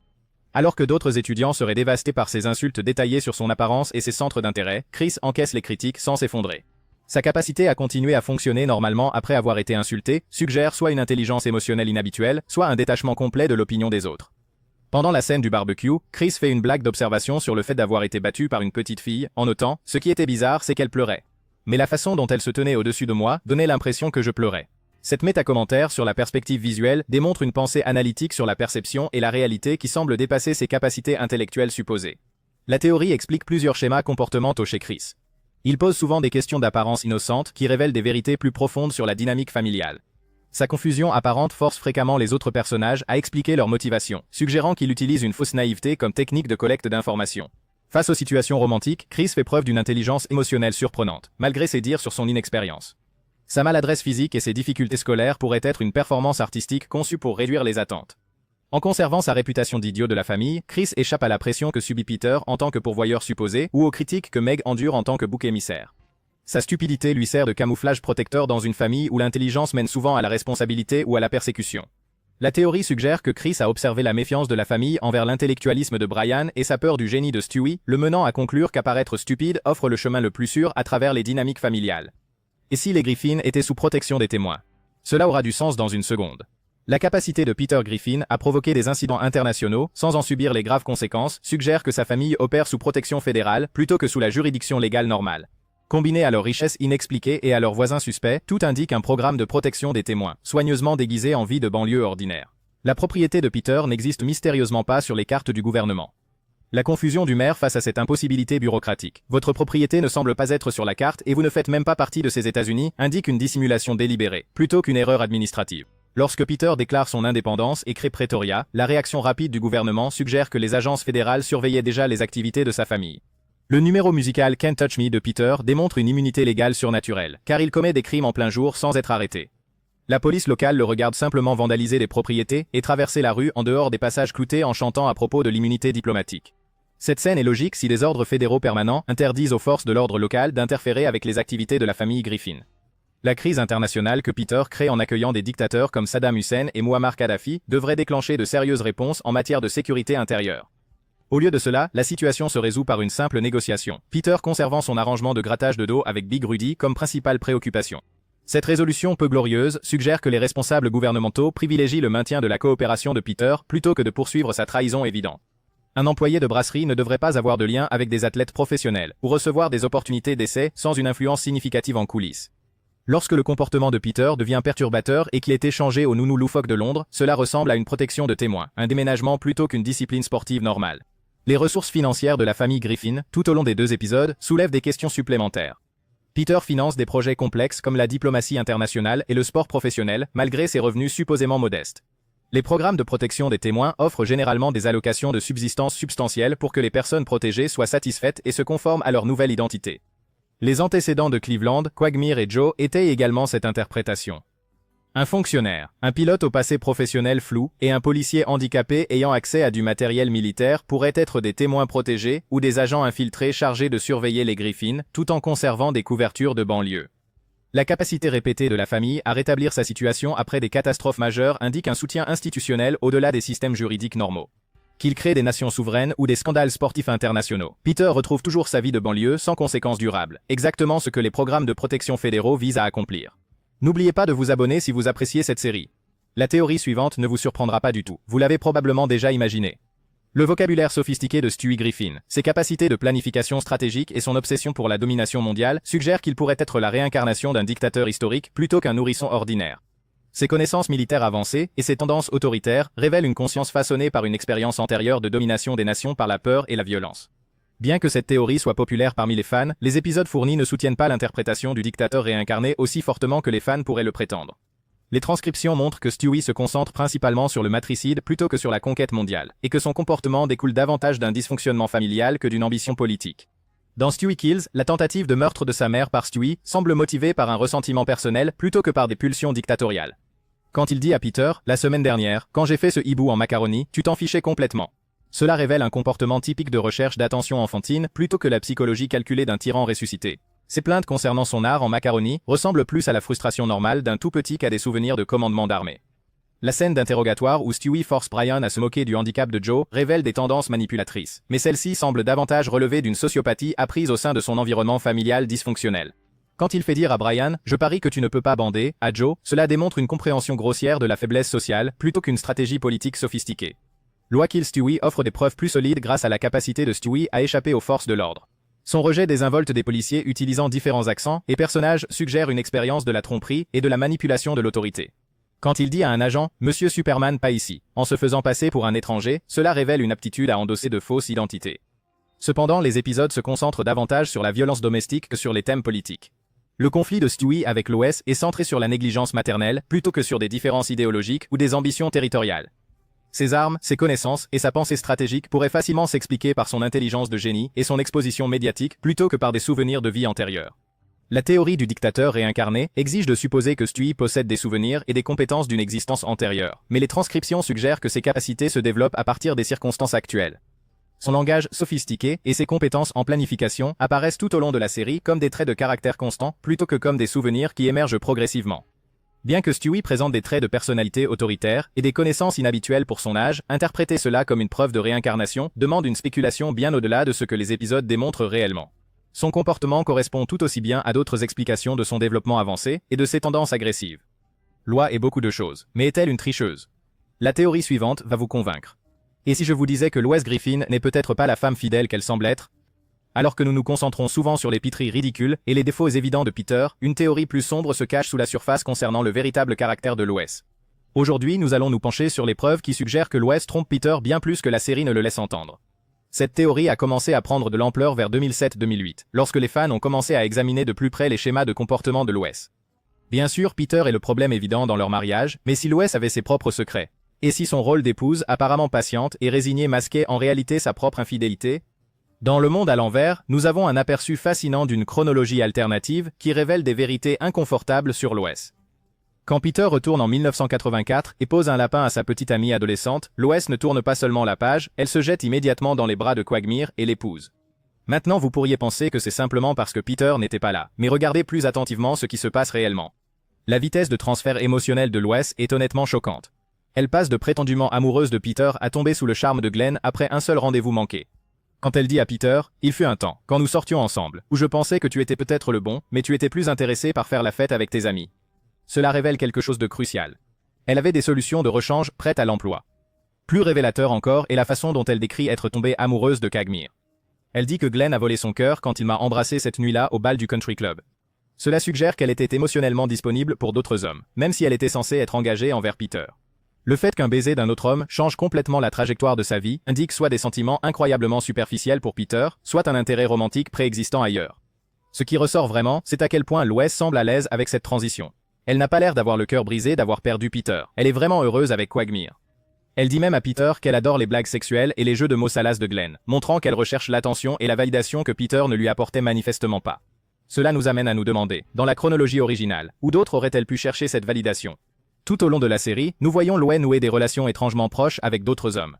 Elle s'investit émotionnellement avec ses amis masculins, apprécie l'attention masculine et semble s'épanouir lorsque les hommes la traitent comme plus que la femme de Peter. La chronologie alternative dans Meet the Quagmire suggère que ce n'est pas une simple amitié innocente, mais un schéma de comportement qui pourrait facilement basculer dans l'infidélité. La théorie ici est que ce que nous voyons à l'écran, le flirt occasionnel, les liens émotionnels avec d'autres hommes, le rapide pivot romantique dans la chronologie alternative, Numeur, ne sont que la partie visible d'un iceberg bien plus grand. La transition aisée de Lois entre ses partenaires et sa propension apparente à s'investir émotionnellement dans des hommes autres que Peter suggère une personne déjà habituée à maintenir plusieurs options romantiques. Cela redéfinit toute la dynamique de leur mariage. Peut-être que Lois ne se contente pas d'endurer patiemment la stupidité de Peter, peut-être qu'elle cherche activement à s'épanouir ailleurs tout en maintenant la façade d'une épouse loyale. Avez-vous envisagé que Peter puisse servir un dessein cosmique? Eh bien, certaines personnes l'ont fait, et dans le prochain épisode, vous verrez pourquoi. Et si la capacité apparemment infinie de Peter Griffin à survivre à des situations impossibles n'était pas seulement une logique de dessin animé, mais quelque chose de bien plus profond? Aujourd'hui, nous explorons une théorie selon laquelle la mort elle-même aurait délibérément maintenu Peter en vie pour des raisons qui dépassent de loin ce que nous voyons en surface.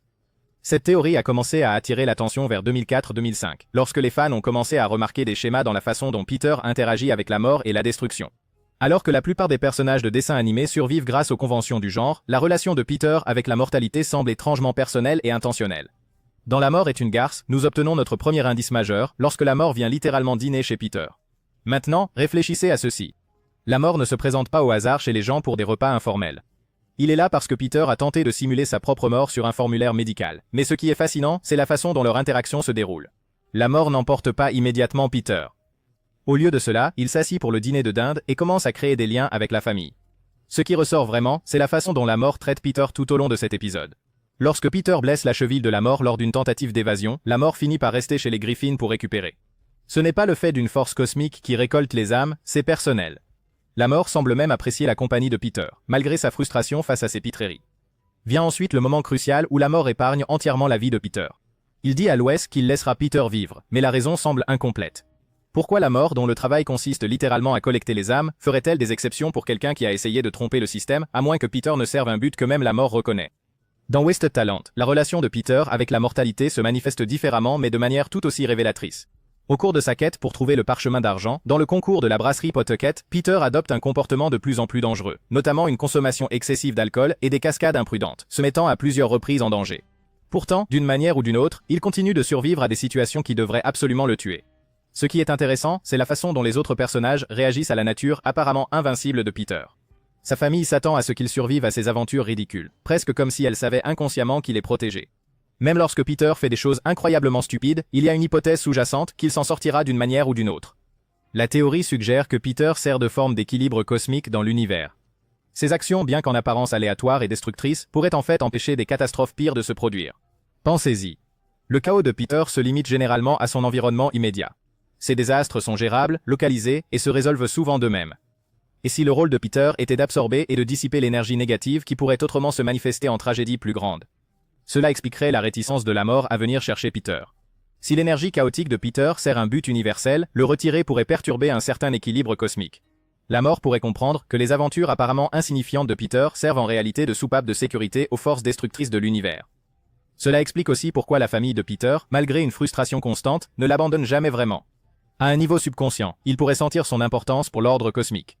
Même lorsque le comportement de Peter devient insupportable, ils restent ensemble car briser l'unité familiale des Griffin pourrait avoir des conséquences qu'ils ne peuvent pas comprendre. Cette théorie recadre tout le personnage de Peter. Au lieu d'être un simple imbécile maladroit qui trébuche dans la vie, il devient un gardien cosmique involontaire dont l'existence même maintient la stabilité universelle.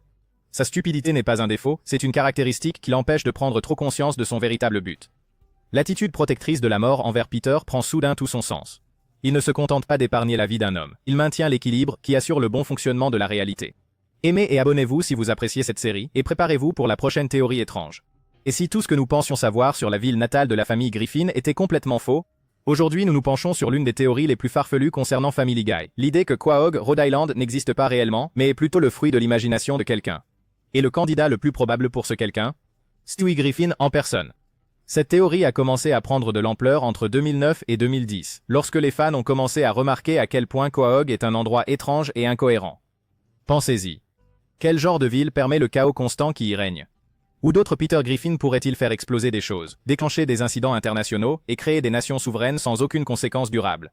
Dans La route du multivers, nous voyons Stewie démontrer avec désinvolture sa capacité à voyager entre différentes réalités et univers. Mais voici ce qui est intéressant. Chaque univers qu'il visite fonctionne selon des règles, une logique et une physique différentes.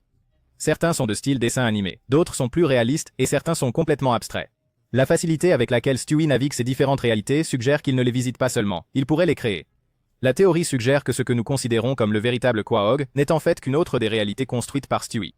Ceci expliquerait la géographie impossible de la ville, où les lieux semblent changer en fonction des besoins de l'histoire. Cela explique pourquoi le même bâtiment peut être un restaurant une semaine et un bureau gouvernemental la semaine suivante. Cela explique pourquoi les lois de la physique fonctionnent différemment selon les situations. Dans le courrier des lecteurs, on voit à quel point la réalité peut être facilement altérée dans l'univers des Griffin.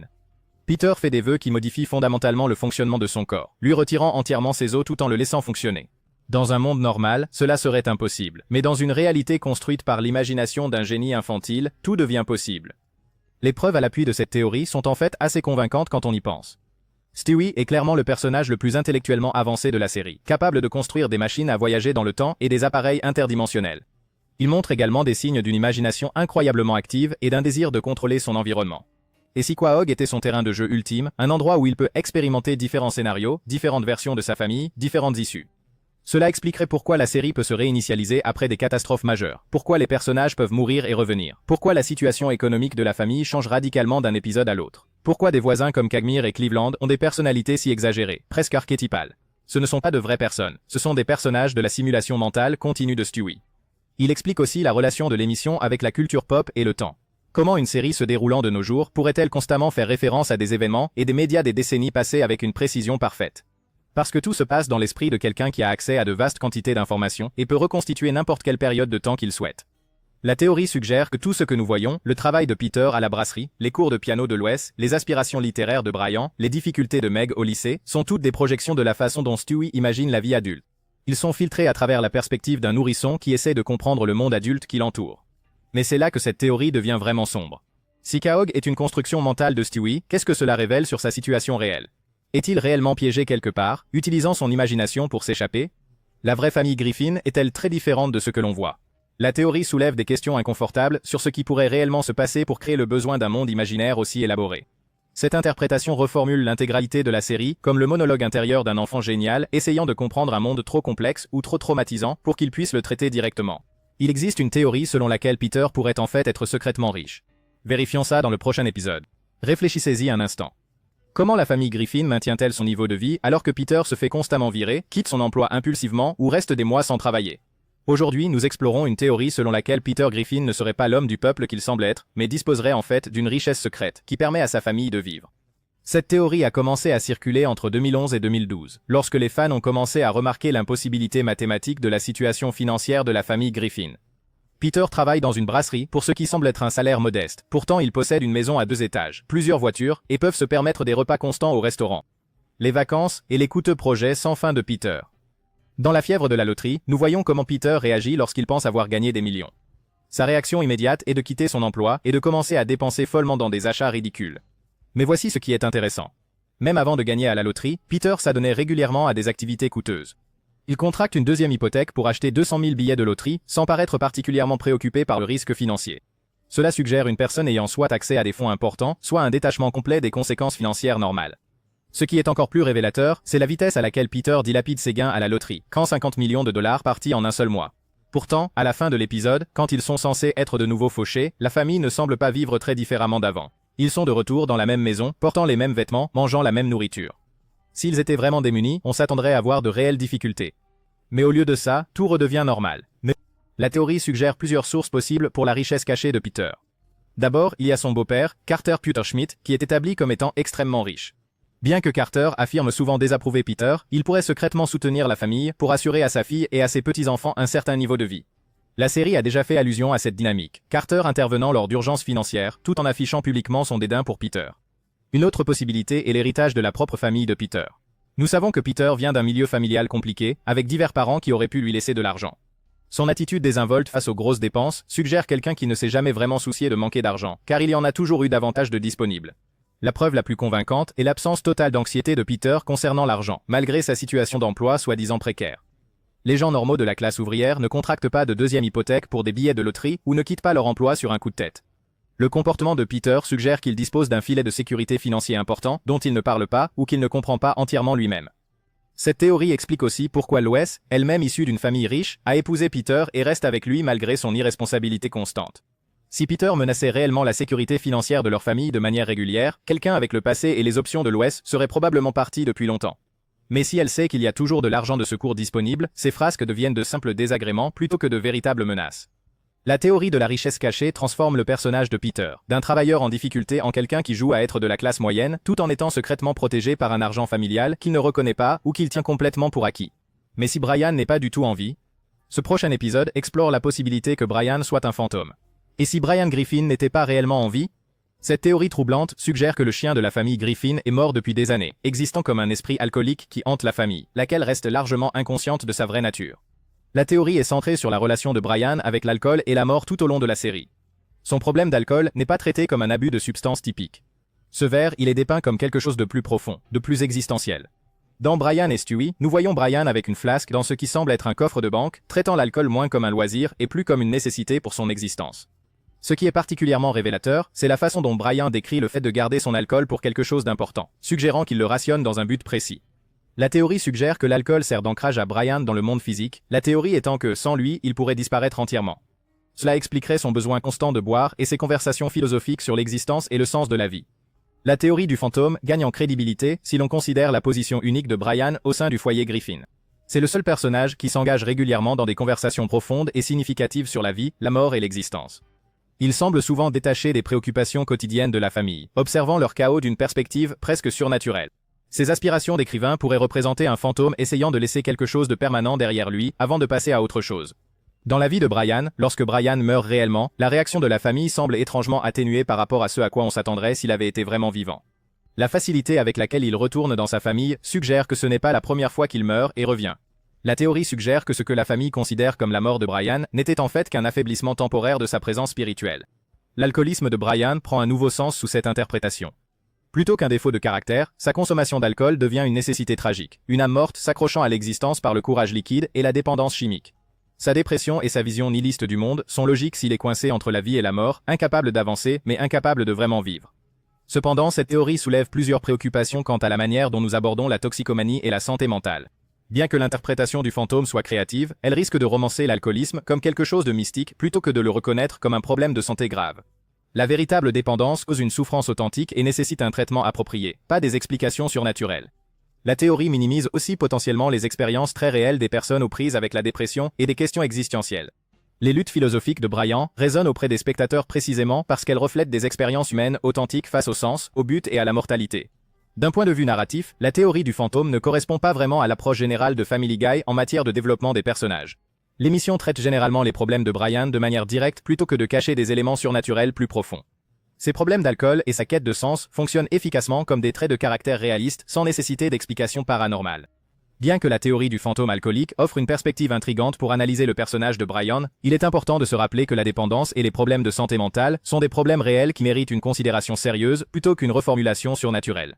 Les histoires terrestres ennuient certains fans, alors ils ont trouvé un lien entre les Griffins et Cthulhu dans la théorie suivante.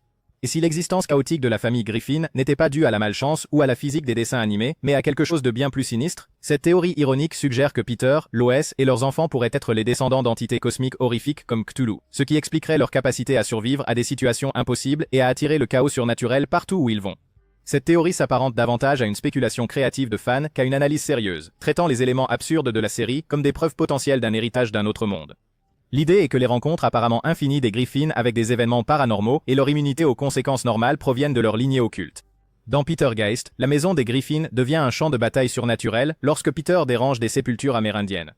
Ce qui est remarquable, ce n'est pas seulement que des fantômes envahissent leur maison, mais la façon dont la famille s'adapte avec désinvolture à la situation. La plupart des gens seraient traumatisés par l'activité des poltergeists. Pourtant, les Griffins la traitent comme un autre inconvénient du mardi. La théorie suggère que cette aisance avec le surnaturel indique qu'ils ne sont pas entièrement humains eux-mêmes. L'épisode montre également Stewie être aspiré dans une dimension spirituelle à travers leur télévision, puis être secouru plus tard par un portail interdimensionnel situé dans le corps de Meg. Les familles normales n'ont généralement pas de membres capables de survivre dans des royaumes surnaturels ou de servir de passerelle entre les dimensions. Les Griffins gèrent ces événements avec une résilience remarquable, ce qui suggère qu'ils sont peut-être naturellement équipés pour faire face aux horreurs cosmiques. Dans En route vers le multivers, Stewie fait la démonstration désinvolte d'une technologie permettant de voyager entre une infinité de réalités parallèles. La théorie suggère que sa capacité à créer de tels dispositifs découle d'une connaissance héritée des forces cosmiques dépassant l'entendement humain. Son génie infantile n'est pas seulement une intelligence exceptionnelle, c'est une mémoire ancestrale d'êtres qui existe en dehors de l'espace et du temps normaux. Les preuves à l'appui incluent la résilience surnaturelle de la famille. Peter survit régulièrement à des blessures qui devraient tuer n'importe quelle personne normale. Des expériences qui rendraient fous les esprits ordinaires le touchent à peine, et il attire les situations bizarres avec une fréquence surnaturelle. Cela pourrait indiquer qu'il est protégé par ou descend d'entités qui existent au-delà des lois physiques normales. Cependant, cette théorie exige une interprétation créative significative plutôt que des preuves textuelles. Bien que divertissant en tant qu'expérience de pensée, il est important de noter que Family Guy fonctionne principalement comme une comédie satirique et non comme de l'horreur cosmique. Les éléments absurdes de la série servent des objectifs comiques plutôt que de construire une mythologie cohérente sur l'héritage surnaturel. La théorie risque aussi de surinterpréter des similarités fortuites entre les tropes comiques et les thèmes horrifiques. Ce n'est pas parce que les Griffins rencontrent des situations surnaturelles que cela indique nécessairement une ascendance cosmique. Cela pourrait simplement refléter la volonté de l'émission d'explorer n'importe quelle prémisse à des fins comiques. D'un point de vue pratique, cette interprétation traite la logique cartoonesque de la série comme si elle nécessitait une explication surnaturelle. La véritable réponse est que Family Guy fonctionne selon les règles de la comédie plutôt que des conséquences réalistes, la résilience de la famille servant le format épisodique de la série plutôt que de suggérer des origines surnaturelles. Si la théorie de Cthulhu offre une grille de lecture amusante des aventures de la famille Griffin, elle reste fermement du domaine de la spéculation créative de fans plutôt qu'une analyse étayée. N'oubliez pas d'aimer et de vous abonner si vous appréciez cette série.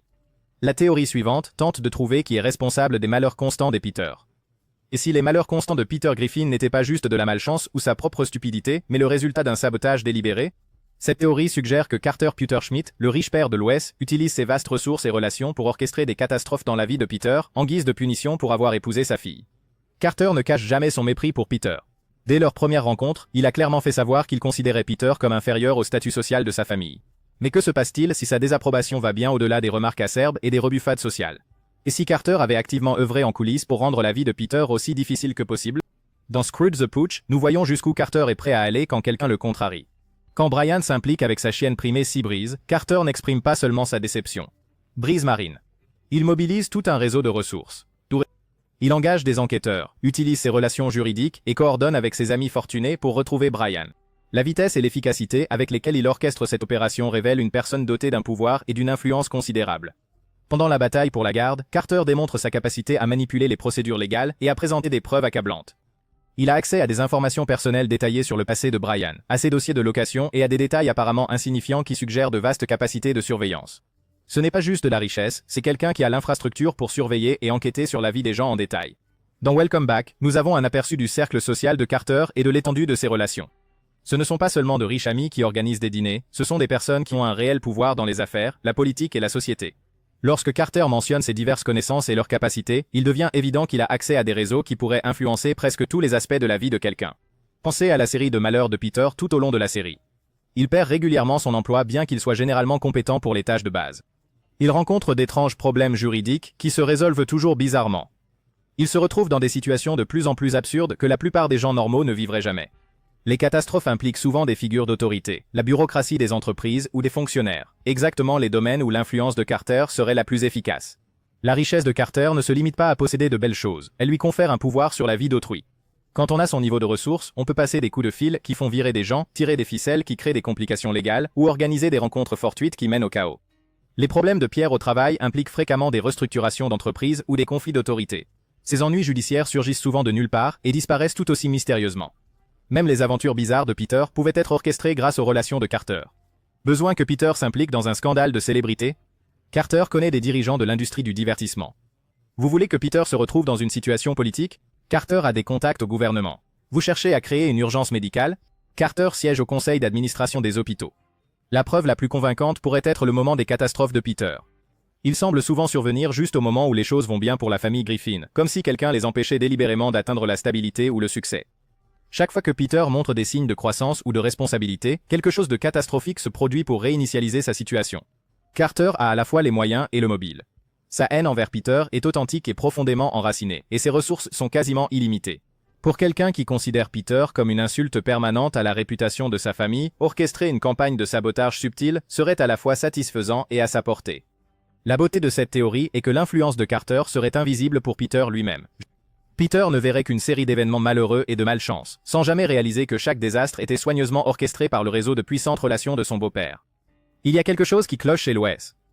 Est-elle une espionne cachée parmi les Griffins, ou est-elle une extraterrestre cachée parmi les Griffins? Vérifiez la théorie suivante pour le savoir. Et si les compétences de survie apparemment surnaturelles et les capacités occasionnellement surhumaines de Lois Griffin n'étaient pas seulement de la logique de dessin animé, mais la preuve qu'elle est en fait un être extraterrestre déguisé en femme au foyer humaine? Nous explorons cette théorie selon laquelle Lois aurait caché sa véritable nature extraterrestre en vivant parmi la famille Griffin. Tout au long de la série, Lois fait preuve de capacités qui dépassent de loin ce qu'un être humain normal devrait posséder.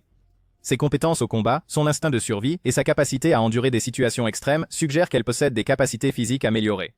La plupart des humains ne survivent pas par hasard aux explosions, aux fusillades et au chaos constant qui règne dans la maison des Griffin. Pourtant, Lois gère ces situations avec un sang-froid remarquable. Dans Lois Kills Stewie, Lois fait preuve de connaissances tactiques et de capacités de combat qui semblent sortir de nulle part. Sa capacité à retrouver et affronter Stewie, malgré sa technologie avancée et sa planification, suggère qu'elle est dotée d'une intelligence supérieure ou peut-être de capacités télépathiques. Elle gère les situations complexes avec une compréhension presque surnaturelle de ce qui se passe autour d'elle.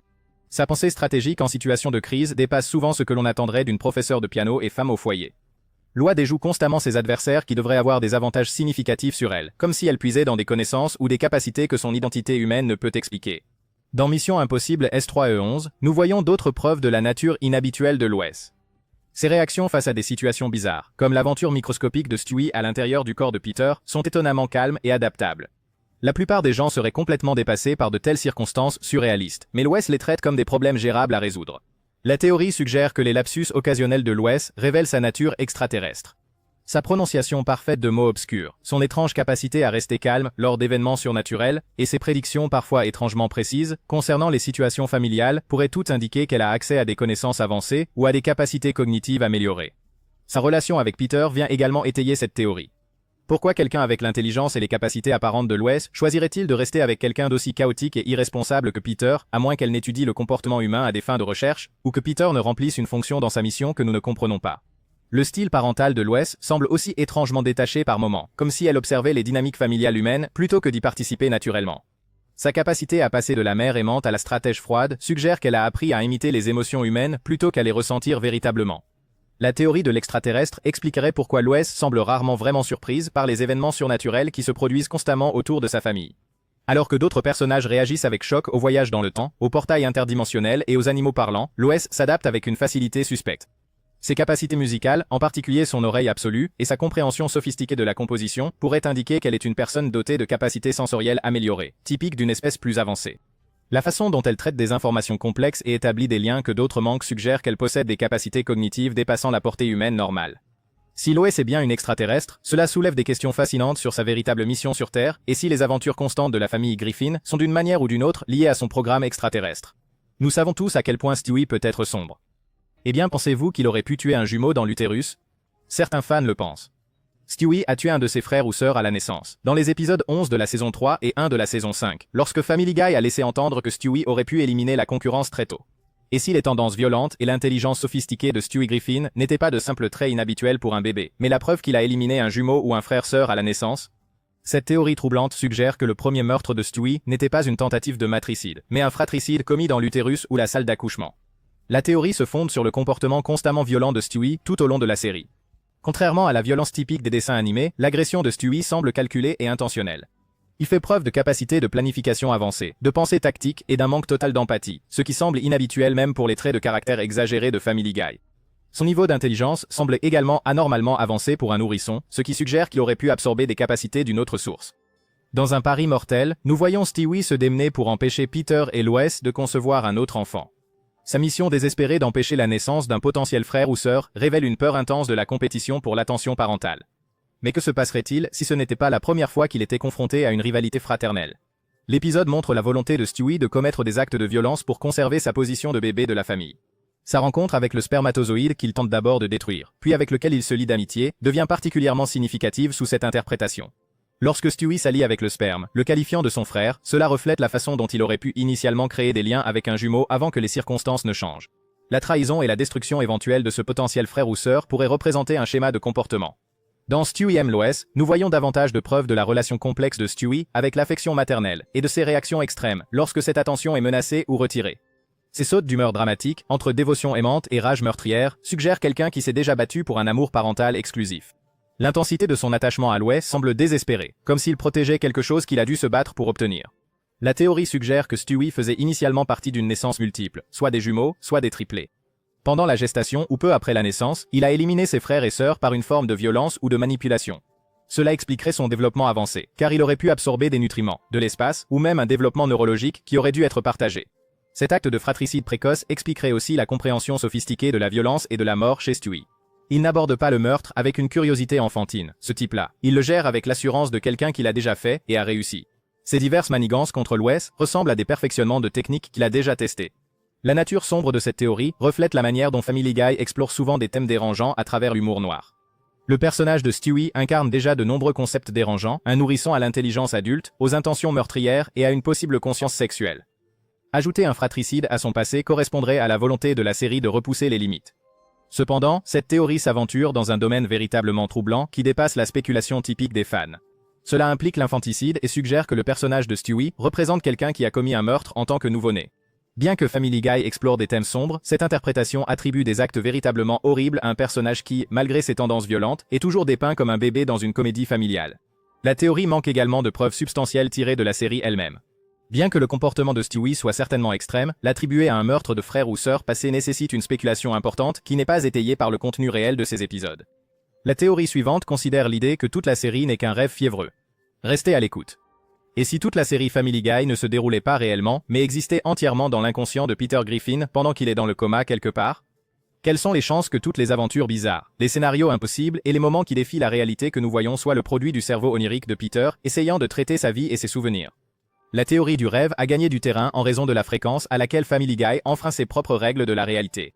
Des personnages meurent et reviennent sans explication, colorés et pleines de souvenirs. La maison de la famille est détruite puis reconstruite, et Peter survit à des blessures qui tueraient n'importe quelle personne normale. Dans la plupart des séries, cela serait considéré comme une écriture incohérente, mais si c'était en fait l'incohérence logique à laquelle on s'attendrait des rêves de quelqu'un. Dans Da Boom, nous voyons la famille Griffin évoluer dans un monde post-apocalyptique après que le bug de l'an 2000 ait détruit la civilisation. L'épisode présente des scénarios complètement impossibles. XS Peter mutant en géant, la famille reconstruisant la société, et finalement tout revenant à la normale à la fin. Ce type de changement radical de la réalité suivi d'un retour à la normale est exactement ce à quoi on s'attendrait dans une séquence de rêve. La façon dont les personnages se comportent dans les rêves diffère souvent de leur personnalité éveillée, ce qui pourrait expliquer certains des traits de caractère les plus extrêmes que nous observons. L'intelligence avancée et les tendances violentes de Stewie, le comportement humain et la nature philosophique de Brian, et les capacités occasionnelles surhumaines de Lois, tout cela prend plus de sens s'ils sont des versions oniriques exagérées de personnes réelles que Peter connaît. Dans Retour au pilote, Stewie et Brian remontent au tout premier épisode, ce qui crée un métacommentaire intéressant sur l'évolution de la série. Mais que se passerait-il si cet épisode représentait l'esprit onirique de Peter tentant de comprendre comment son monde mental a commencé? La capacité de voyager dans le temps et de revisiter des épisodes passés de sa vie pourrait représenter la façon dont les rêves nous permettent de revisiter et de recontextualiser des souvenirs. La théorie suggère que Peter pourrait être dans le coma suite à l'un de ses nombreux accidents réels, peut-être une blessure au travail à la brasserie, un accident de voiture ou même juste une simple chute. Son inconscient crée des scénarios fantastiques élaborés mettant en scène sa famille et ses amis, mais traités à travers le prisme de sa personnalité et de ses intérêts. Ceci expliquerait l'obsession de la série pour les références à la culture pop et les gags coupés. Dans les rêves, notre esprit puise souvent dans des souvenirs aléatoires et les combine de manière étrange. L'amour de Peter pour la télévision et le cinéma influencerait naturellement le contenu de ses rêves, créant le flux constant de références et de parodies qui définissent la série. La chronologie incohérente appuie également cette théorie. Les personnages vieillissent de manière incohérente, les événements majeurs sont oubliés, et la situation économique de la famille change radicalement d'un épisode à l'autre. Cela reflète le manque de continuité et de logique des rêves, qui passent d'un scénario à l'autre sans souci de cohérence. Les personnages secondaires de la vie de Peter pourraient représenter de vrais voisins ou collègues. Mais leurs traits de personnalité extrêmes sont amplifiés par l'esprit rêveur de Peter. Le personnage de policier héroïque de Joe, la sexualité exagérée de Kagmir et la gentillesse patiente de Cleveland pourraient tous être des versions rêvées de personnes plus ordinaires. Même le style d'animation de la série soutient cette interprétation. Les personnages simples et audacieux, ainsi que les couleurs vives, sont exactement ce que l'on pourrait attendre de la visualisation mentale de leur monde par quelqu'un. La façon dont les personnages peuvent s'étirer, se déformer et survivre à des situations impossibles reflète la nature élastique de la physique des rêves. Si Peter est bien en train de rêver toute la série, cela soulève des questions sur sa situation réelle et s'il se réveillera un jour pour découvrir que ses aventures mentales élaborées n'étaient que le fruit de son inconscient, traitant traumatisme, souvenirs et imagination. Peut-être que Brian est l'ange gardien de Stewie. C'est possible. Eh bien, c'est ce qu'explore la théorie suivante. Et si Brian Griffin n'était pas seulement le chien de la famille, mais en fait l'ange gardien de Stewie, envoyé pour éloigner le nourrisson de ses tendances violentes et le guider vers un développement moral? Cette théorie suggère que la relation unique de Brian avec Stewie va au-delà de l'amitié. Il est littéralement là pour sauver l'âme de Stewie de la damnation. La théorie de l'ange gardien s'appuie sur le lien exceptionnellement profond entre Brian et Stewie tout au long de la série. Alors que les autres membres de la famille rejettent ou comprennent souvent mal Stewie, Brian le traite constamment d'égal à égal. Leur relation transcende la dynamique typique propriétaire animal et s'apparente davantage à un mentorat spirituel, Brian servant souvent de boussole morale à Stewie lors de leurs aventures. Dans Brian et Stewie, nous voyons la représentation la plus intime de leur relation lorsqu'ils sont piégés ensemble dans un coffre-fort toute une nuit. Tout au long de cette expérience intense et isolée, Brian fait preuve d'une patience et d'un sacrifice remarquable pour le bien-être de Stewie. Quand Stewie a besoin d'aide et se retrouve dans une situation embarrassante avec sa couche souillée, Brian surmonte son dégoût et sa fierté pour l'aider. Ce dévouement désintéressé suggère quelqu'un dont le but principal est le bien-être de Stewie, quel que soit le coût personnel ou la dignité. Au cours de leur conversation plus profonde dans le caveau, Brian essaie constamment de guider Stewie vers une meilleure compréhension des relations, de l'empathie et des liens humains. Lorsqu'il partage de l'alcool et que Stewie s'ouvre émotionnellement, Brian encourage sa vulnérabilité et sa croissance personnelle. Il écoute les confessions de Stewie concernant ses insécurités et son besoin d'être accepté, lui offrant un soutien sans jugement qui aide Stewie à développer sa maturité émotionnelle.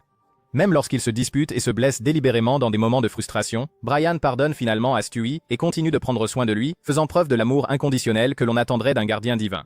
L'épisode révèle également la volonté de Brian de répondre aux demandes apparemment futiles de Stewie, comme lui percer l'oreille, car il reconnaît ces moments comme des opportunités de créer des liens et d'établir la confiance. Le travail d'un ange gardien n'est pas d'éliminer tout plaisir ou spontanéité, mais d'être présent pendant les moments de vulnérabilité et de s'assurer qu'il ne mène pas à un réel préjudice. Dans la route du multivers, Brian accompagne Stewie dans ses voyages interdimensionnels, lui servant de repère moral et de bon sens tout au long de leur périple à travers les réalités parallèles. Alors que Stewie s'enthousiasme pour les possibilités technologiques et le pouvoir du voyage interunivers, Brian lui rappelle constamment la responsabilité, les conséquences et l'importance de ne pas interférer avec d'autres réalités. Ces conseils évitent à Stewie d'être corrompu par ses propres capacités ou de développer un complexe de supériorité dû à sa technologie avancée. Tout au long de leur aventure multiverselle, Brian sert de boussole éthique à Stewie, remettant en question les décisions qui pourraient nuire à autrui et encourageant le respect envers les habitants de chaque réalité qu'il visite. Quand Stewie est fasciné par le pouvoir de manipuler des univers entiers, Brian lui rappelle les principes moraux fondamentaux de ne pas jouer avec la vie des autres. Le rôle de Brian en tant que guide moral devient encore plus important si l'on considère les tendances sombres de Stewie tout au long de la série. Stewie fait preuve de violence, de manipulation, de projets de domination mondiale et d'un mépris total pour la vie humaine. Pourtant, en présence de Brian, ses impulsions sont souvent redirigées vers des fins plus constructives. Brian n'élimine pas l'intelligence ou l'ambition de Stewie. Au lieu de cela, il l'aide à mieux les orienter, encourageant Stewie à utiliser ses dons pour la créativité et l'exploration plutôt que pour la destruction. La théorie suggère que Brian a été envoyé spécifiquement pour empêcher Stewie de devenir vraiment maléfique. Sa présence dans la vie de Stewie le détourne constamment de ses pires pulsions et le pousse à développer de véritables liens émotionnels. Leurs aventures communes permettent souvent à Stewie d'apprendre d'importantes leçons sur l'amitié, le sacrifice et l'attention aux autres, des leçons qui érodent progressivement ses tendances sociopathes. Les propres luttes de Brian contre l'alcoolisme et la dépression prennent un nouveau sens sous cette interprétation. Peut-être que les anges gardiens ne sont pas des êtres parfaits, mais plutôt des âmes qui comprennent la souffrance et peuvent ainsi guider les autres à travers leur propre obscurité. Les défauts de Brian le rendent plus proche de Stewie et plus efficace pour l'atteindre lorsqu'il est aux prises avec ses propres démons. La nature particulière de leur communication étaye également cette théorie. Bien que la série soit incohérente quant à savoir qui peut comprendre Stewie, Brian semble toujours l'entendre clairement. Cela pourrait indiquer une connexion spirituelle qui transcende les limites physiques normales, permettant à l'ange gardien de maintenir un contact constant avec son protégé, quelles que soient les circonstances. Si Brian est bien l'ange gardien de Stewie, cela suggère que malgré ses fantasmes violents et son intelligence avancée, l'âme de Stewie mérite d'être sauvée, et que même les individus les plus troublés peuvent trouver la rédemption grâce à une connexion authentique et à une guidance morale patiente. N'oubliez pas d'aimer et de vous abonner si vous appréciez cette série. La théorie suivante se demande comment Stewie pourrait être un inventeur de génie à un si jeune âge. Et si les inventions élaborées de Stewie Griffin, appareils de contrôle météorologique, rayons de contrôle mental, n'étaient pas réels, mais existaient entièrement dans son imagination débordante? Cette théorie se demande si ce que nous percevons comme une technologie sophistiquée est en fait la manière dont la série visualise comment un nourrisson brillant appréhende le monde à travers le jeu créatif et l'imagination. La théorie des inventions imaginaires explique l'un des aspects les plus intrigants du personnage de Stewie. Comment il parvient à construire une technologie incroyablement avancée dans sa chambre d'enfant sans matériaux, outils ou équipements de fabrication visibles. Lorsque nous voyons Stewie manipuler des appareils complexes, nous pourrions en fait être témoins de son imagination, transformant de simples objets du quotidien en engins élaborés grâce au pouvoir de la visualisation créative. Dans le courrier des téléspectateurs, nous voyons Stewie faire la démonstration de divers gadgets qui semblent défier les lois de la physique et les limites de l'ingénierie. Remarquez que ces démonstrations se produisent souvent lorsqu'il est seul ou avec Brian, qui cède constamment à ses fantasmes. La théorie suggère que ces séquences représentent le théâtre mental interne de Stewie, où les boîtes en carton deviennent des machines à voyager dans le temps et les ustensiles de cuisine se transforment en pistolets laser. Le langage visuel de la série soutient cette interprétation. Les inventions de Stewie apparaissent et disparaissent souvent avec une commodité suspecte, exactement comme des accessoires dans un jeu imaginaire. Un instant, il manie un appareil sophistiqué. L'instant d'après, il est introuvable. Cette incohérence prend tout son sens si l'on observe la nature fluide de l'imagination enfantine plutôt que la technologie réelle. Dans Road to Germany, l'aventure élaborée de Stewie et Brian à travers l'Allemagne nazie démontre toute l'étendue de ses capacités imaginatives. L'intégralité de la séquence se lit comme un scénario fantastique exceptionnellement détaillé qu'un enfant brillant pourrait élaborer en jouant avec des soldats de plomb ou en feuilletant des livres d'histoire. Chaque élément, du dialogue d'époque aux rencontres historiques, reflète exactement le genre de narration immersive que les enfants doués créent lors de jeux solitaires. Le rôle de Brian prend tout son sens sous cette interprétation. Plutôt qu'un chien comprenant la physique avancée, Brian représente le compagnon imaginaire parfait, toujours disponible pour l'aventure, ne remettant jamais en question la logique des situations impossibles, et offrant le soutien émotionnel qui rend les scénarios fantastiques élaborés réels et importants. La théorie explique pourquoi les adultes de la famille remarquent ou réagissent rarement aux prétendues inventions de Stewie.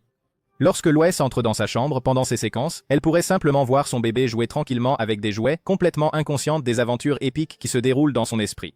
Cette technologie sophistiquée n'existe que dans l'imagination de Stewie et dans notre représentation visuelle de son monde intérieur.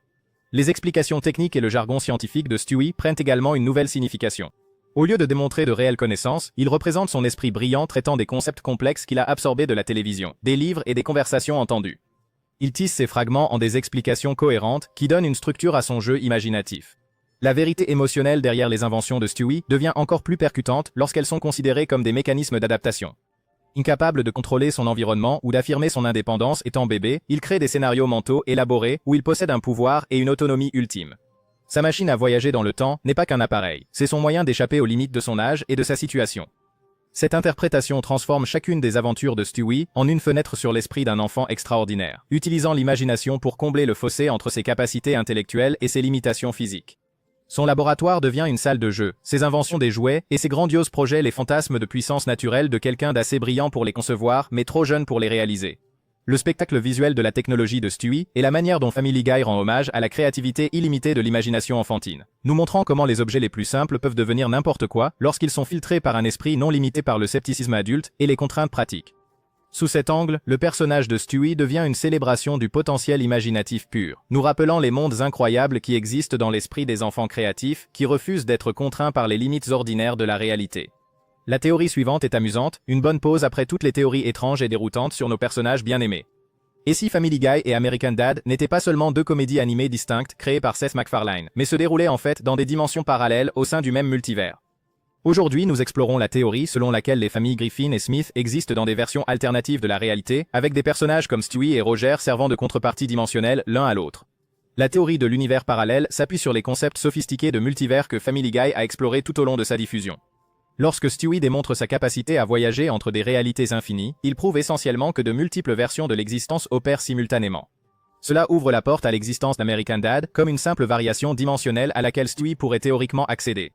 Dans En route vers le multivers, Stewie et Brian voyagent entre des réalités où les aspects fondamentaux de leur monde sont différents. Ils visitent des dimensions où les chiens dominent les humains, où tout est dessiné par Disney et où les événements historiques se sont déroulés différemment. La facilité avec laquelle ils naviguent dans ces réalités alternatives établit que les univers parallèles sont non seulement possibles mais accessibles dans le cadre de Family Guy. La théorie prend de l'ampleur quand on considère les similarités frappantes entre les personnages clés des deux séries. Stewie Griffin et Roger l'extraterrestre partagent des traits de personnalité remarquablement similaires. Les deux sont narcissiques, manipulateurs, très intelligents et capables de stratagèmes élaborés. Ils possèdent tous deux une technologie et des connaissances avancées qui dépassent ce qui devrait être disponible pour leurs espèces respectives. Le plus révélateur est qu'ils affichent tous deux le même schéma d'alternance entre un comportement enfantin et un raisonnement adulte sophistiqué. Les capacités de métamorphose de Roger reflètent la tendance de Stewie à adopter différentes personnalités et identités au fil de ses aventures. Les deux personnages sont les agents du chaos dans leurs familles respectives, créant constamment des situations compliquées qui animent les intrigues de leur série. Ils partagent même des schémas de langage et un sens comique similaire, suggérant qu'ils pourraient être des variations dimensionnelles du même archétype de personnage essentiel. Les dynamiques familiales se font également écho de manière intrigante. Les deux séries mettent en scène un père de famille maladroit qui exerce des métiers manuels malgré le mode de vie de classe moyenne de sa famille. Le travail de Peter Griffin à la brasserie et le poste de Stan Smith à la CIA sont tous deux des prétextes narratifs commodes pour impliquer leur famille dans des situations de plus en plus absurdes. Loi et Francine jouent des rôles similaires d'épouses dévouées qui parviennent tant bien que mal à maintenir leur foyer chaotique en ordre. Dans Big Trouble in Little Quahog, l'exploration continue de la taille, de la manipulation et des perspectives alternatives par la série renforce l'idée que la réalité dans l'univers de Family Guy est très flexible et stratifiée. Lorsque des personnages peuvent rétrécir jusqu'à des niveaux microscopiques et rencontrer des civilisations entièrement différentes, cela suggère que plusieurs couches d'existence opèrent simultanément dans le même espace. Le potentiel de crossover entre les séries devient encore plus captivant si l'on considère leur ADN créatif commun. Les deux séries proviennent du même esprit créatif et partagent des styles d'animation, des sensibilités humoristiques et des structures narratives similaires. Plutôt que des similarités fortuites, celles-ci pourraient représenter des éléments cohérents qui apparaissent à travers différentes variations dimensionnelles. La théorie suggère que Seth MacFarlane ne crée pas seulement des séries distinctes, mais documente en fait différentes facettes du même univers étendu. Chaque série représente une fenêtre sur une réalité dimensionnelle différente, où des personnages archétypaux similaires jouent des variations des mêmes thèmes cosmiques. Les relations de Stan Smith au sein du gouvernement pourraient même fournir l'explication interne de la raison pour laquelle ces réalités parallèles restent distinctes. La CIA dispose peut-être d'une technologie qui surveille l'activité interdimensionnelle, gardant secrètes les connaissances sur les réalités alternatives, tout en permettant occasionnellement un chevauchement limité entre les dimensions. Cette interprétation transforme les deux séries, de comédies indépendantes qu'elles étaient, en pièces interconnectées d'un puzzle multiversel plus vaste. Chaque épisode de Family Guy s'intègre dans un vaste réseau d'histoires parallèles se déroulant simultanément à travers des réalités infinies, American Dad ne représentant qu'une des innombrables variations, où les mêmes archétypes de personnages existent dans des configurations légèrement différentes. La théorie de l'univers parallèle suggère que lorsque nous regardons les deux séries, nous observons en fait la même histoire fondamentale se dérouler à travers différentes fréquences dimensionnelles, chacune explorant différents aspects du dysfonctionnement familial, de la culture américaine et de l'absurdité de l'existence moderne à travers le prisme d'une réalité alternative. Nous détestons tous la façon dont Meg est traitée dans cette famille. Cette prochaine théorie débat de la possibilité qu'elle soit adoptée. Et si les mauvais traitements constants infligés à Meg Griffin par sa famille n'étaient pas seulement une comédie cruelle, mais provenaient en fait du fait qu'elle n'est pas biologiquement liée à eux? Cette théorie envisage la possibilité que Meg ait été adoptée par la famille Griffin, ce qui expliquerait son apparence différente, sa personnalité et la façon persistante dont elle est traitée comme une étrangère par ses propres proches.